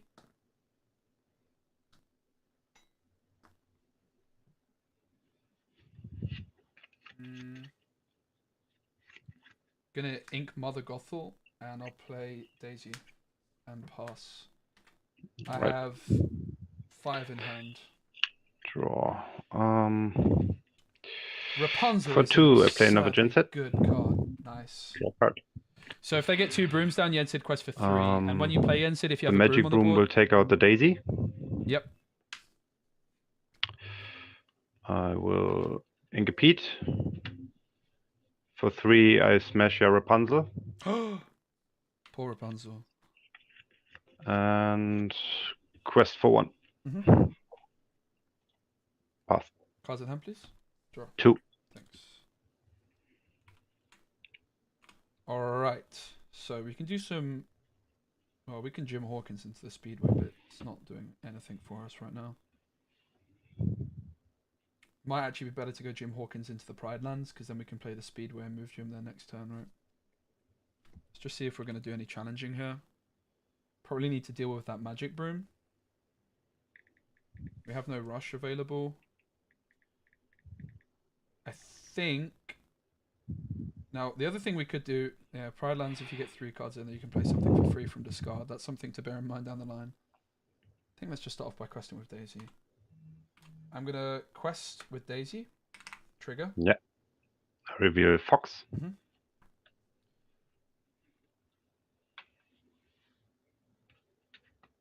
3 cards. I'll pay 5 for Jim Hawkins. I'm going to play Pride Lands for free. And Jim moves there. I will ink Flynn Rider and pay 1 for Moana.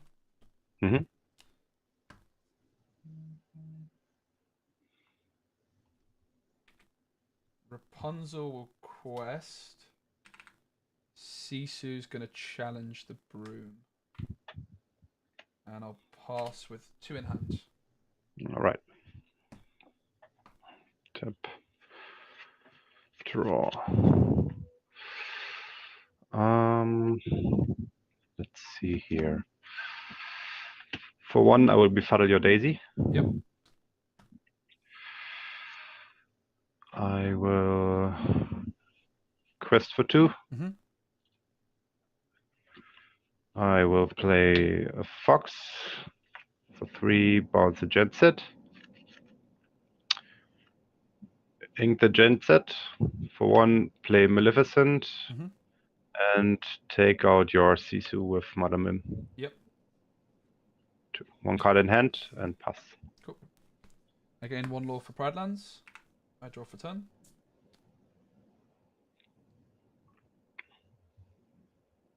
I'm going to play Sugar Speedway for 2. Jim Hawkins is able to move there for free.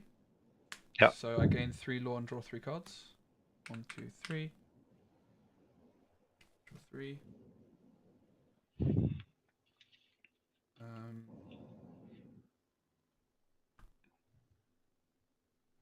Rapunzel will quest.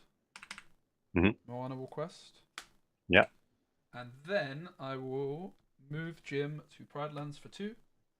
Yep. And I'll play another Speedway to finish off. Awesome.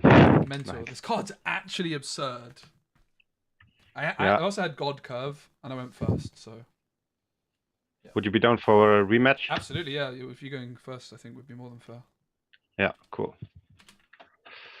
Yeah, that was a really bad start for me anyway, so... Yeah, and I had pretty much... I had Daisy into Flynn, into, like, Sisu or something, so it was a very good opener. I had, no uninkables in my opening hand, which is not going to happen often. And Genset without Broom was really clutch. Yeah, that's the thing that I found with Yensid is when it worked, it was so amazing. But there was one time in Seattle, I had 2 Yensids on the board and 1 Broom, and I was like, if I top deck a Broom right now, I win the game. And sadly, I did not. But I definitely think it's the oomph the deck needed. My feeling is that in set 6, there's just a few more like the deck's got a few more cards that you don't need to take the kind of the variants of the Yensid. Like when it works, it's so spectacular, but it's the 2-cost Broom I don't like. I just really don't like that card. Yeah, that's true. That's true. But to be fair, in the 60 games that I had with this deck, that was the first time that I had such a bad hand. Usually it's just smooth. Yep. I do 5. 2, 3, 4, 5. Okay. This is a playable hand. Now things might be a little different. Right. So we're gonna keep these. Probably. Might not be worth keeping this. Ah, it's a weird one. It is a weird. Oh, sorry, I'm not muted. But yeah, this might take me a while on this mulligan, mate. Might take me a while. So, all right. We always keep this. Can I go? No, I haven't even mulligan yet, mate. It might. Okay, I need sorry. You're all good. So, I'm gonna keep these two. I'm gonna keep this. I probably keep these. It's a weird hand, isn't it? I'm going second. I think we get rid of two. So greedy though. This might be a nightmare, but I'm gonna get rid of two. Your turn. Ready when you are. All right. Let's see. I will start by inking the broom and play Maleficent for 1 and pass. Yep. Draw for turn. I will ink Moana. Yeah. Play Moana. Pass. Tap. Very Draw. possible I was just supposed to ink that. Sorry, do you mind if I change my play? Sure. I'm no problem. I'm gonna play the Speedway instead. Okay. Thanks. 2, 4, 2. Thing is, like, I already drew, so I just keep the Moana will for ink, right? I'm just gonna ink keep them in. For 2, place me and quest for 2. Yep. Pass. I'll draw for turn. I'm gonna ink Moana. And for 2, I will play Mother Gothel and pass. She's gonna get damaged by 3. I'll move her to the Speedway as well, because why not? Okay. Draw. I imagine we're going to struggle a lot. This is I cool. mean, I currently have no uninkables. I will ink them in. I'm expecting a fire the cannons. For 1, I will befuddle your Mother Gothel. Yep. 1, play Chernabog. Yep. And a quest for 4. Let's me get the damage. Pass. Draw. 2 cards in hand. Thanks, mate. I will ink Mother Gothel.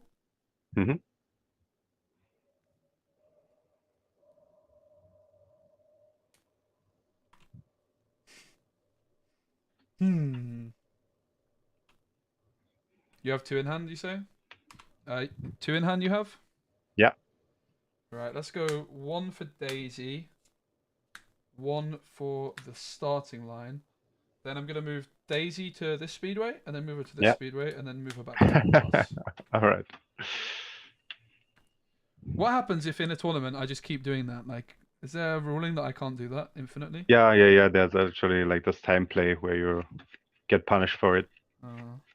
But there's a lice interaction with this green dude that every time he goes to the location, he gets +3 attack power. So you can basically make him almost infinite attack power. Okay. All right, let's see. I think I just go fast here. I ink them in. Yep. For 2, I place me. For 2, I play dog. Draw 2. That's crazy. And I will just quest with everything. He just came, sorry. So for 5, go to 11. That's a lot of law. And I will pass. 2 cards in hand. I'll draw for turn.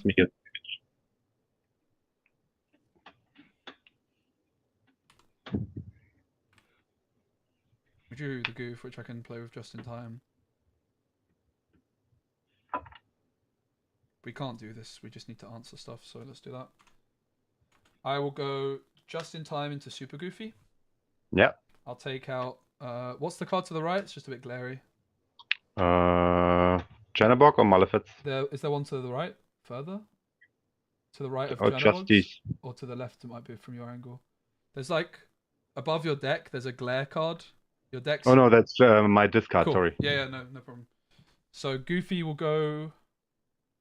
I'll go Daisy into the Smee that's damaged, and Goofy will take the Maleficent, and I will pass. I gain 2 as well for the Goof. Right. Tap, draw. I mean, this is also how I'd I would expect the just matchup to go, into right? library. Whoever goes first wins. For 2, place me. For 2, play another dog. Yeah. Draw 2.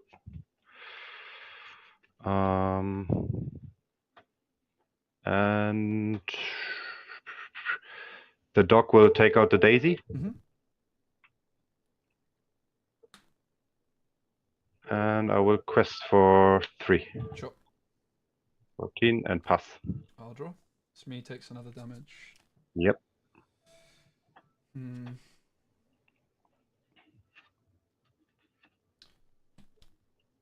2, 4, 5, 6, 7.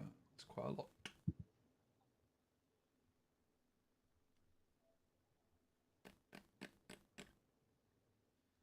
I'm going to go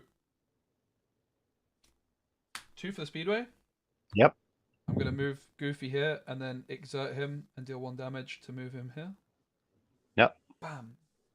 This gets banished, then I draw 3 and gain 3. And that's all I can do. GG. GG. Thank you so much, man. Yeah, I appreciate it. Thanks for the games, mate. It was really fun. And thanks for coming on the stream. Until next time. Yeah, we'll definitely do it again. Bye. Cheers, mate. We'll give him the win. Interesting.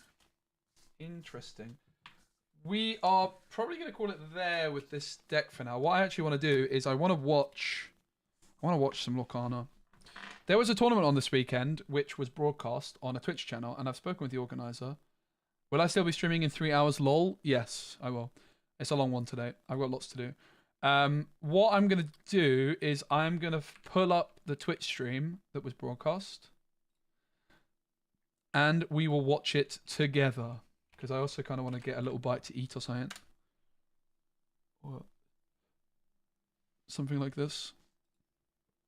So we're going to watch that. I just need to find the link for it.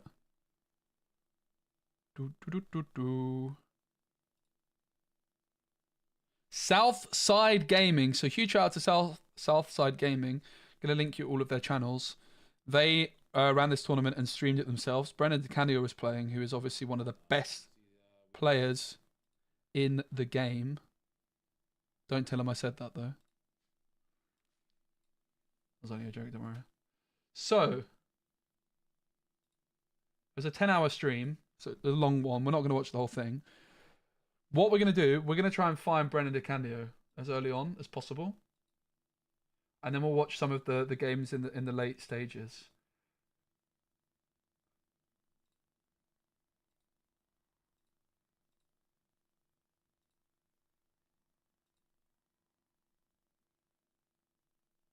I think I might have met Hector Harris.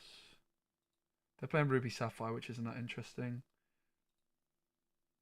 BRB. Give me the DeCandio. I want the Brennan DeCandio boy. Alright, we got him. We found him. We found him.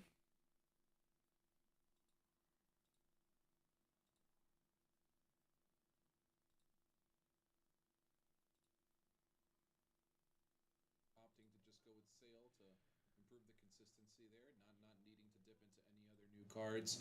Right, And I'm as gonna far be as right back. Brennan, his list is a little more spicy. He's playing, looks like 4 copies of the new Lilo. So be able to get those back from the Discord. Big shout out to file, Southside Gaming. nice. I'm going to link We all also their played socials 4 in just a copies of moment. I'm going to be right Calhoun. back and just get something We've to already eat seen quick. a little bit of Calhoun earlier Drink. in the day, Go and to she has live in been a very good card so far at being able to go ahead and attack into your opponent and gain that lore. And then also, very notable, 4 copies of Pluto. I know you guys just ended up watching a blue-red matchup versus Steel Song, and we saw Pluto do some work in that matchup. Yep. So Pluto really finding a home in these Amber Steel decks so far. A lot of the players opting to play them over Chen Pao, which is a really, really cool inclusion, making him a 5/5 bodyguard the turn that he's played, and very much a force to be reckoned with. Yeah, and I mean he can still sing a lot of the great songs in the deck that exist there. So yeah, it's been interesting. That's been one that we've seen do some significant amount of traction with the decks that they've been in. So Perfect. Something else worth noting in DeCandio's deck, he's actually playing Seven Dwarves Mine, which I know a lot of players have been really experimenting with that card.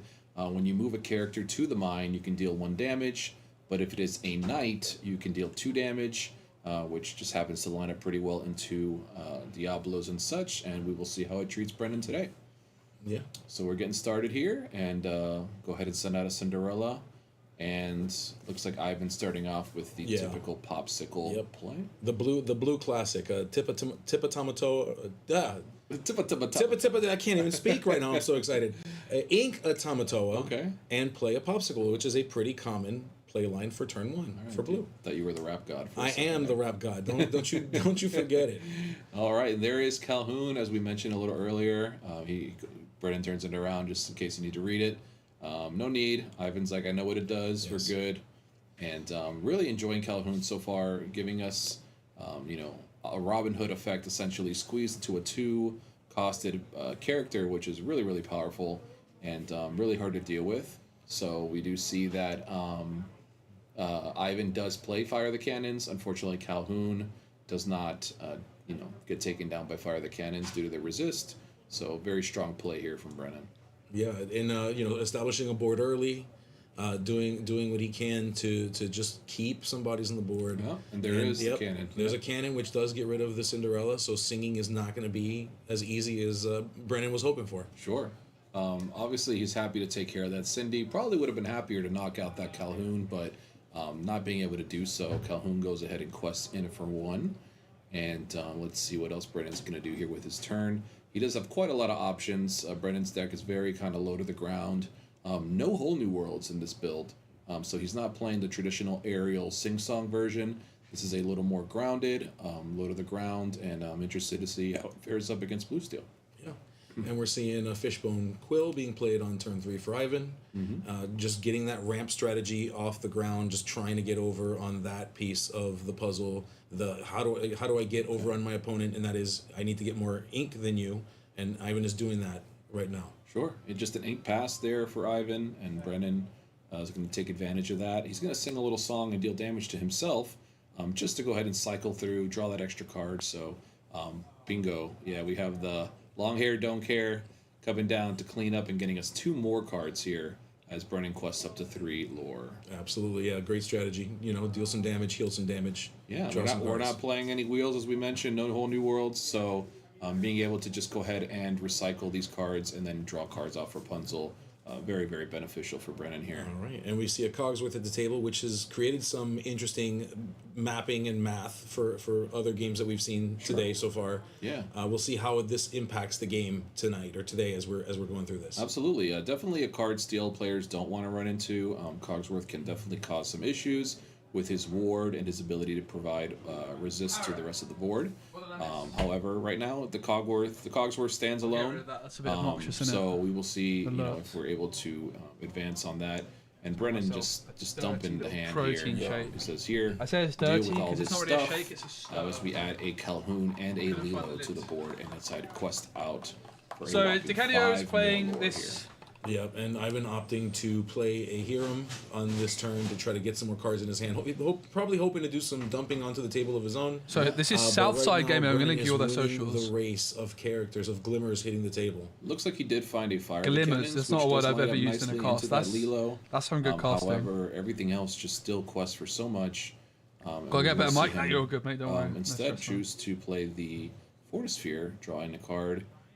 And then so it's Sapphire Steel up against Brennan DeCanio, who's turning sideways. He's going to cannons the Lilo, but we shall see. Maybe I am mistaken. We still have a lot of lore coming in on Brennan's side. Even if we do manage to clear this Lilo, it's going to be quite troublesome. Yeah, and there goes the there Lilo. goes. Yeah. Razan's game? Yeah, it had to be. It had to be that one. Hopefully there's other answers. I do see a Tamatoa, an Ariel, and a Pete in Ivan's hand. So in terms of answers to bodies on the board right now, not so many. But Ivan is hoping to create a scenario where he is more of a problem than Brennan is for him. What's interesting here is normally I would say like the characters that Amber Steel plays are pretty susceptible to Blue Steel, like in terms of the way that they line up. However, clearly, we have 2 characters with resist. Oh my God, another Rapunzel to just keep Rapunzel, let down your nice hair. And healthy and well fed here.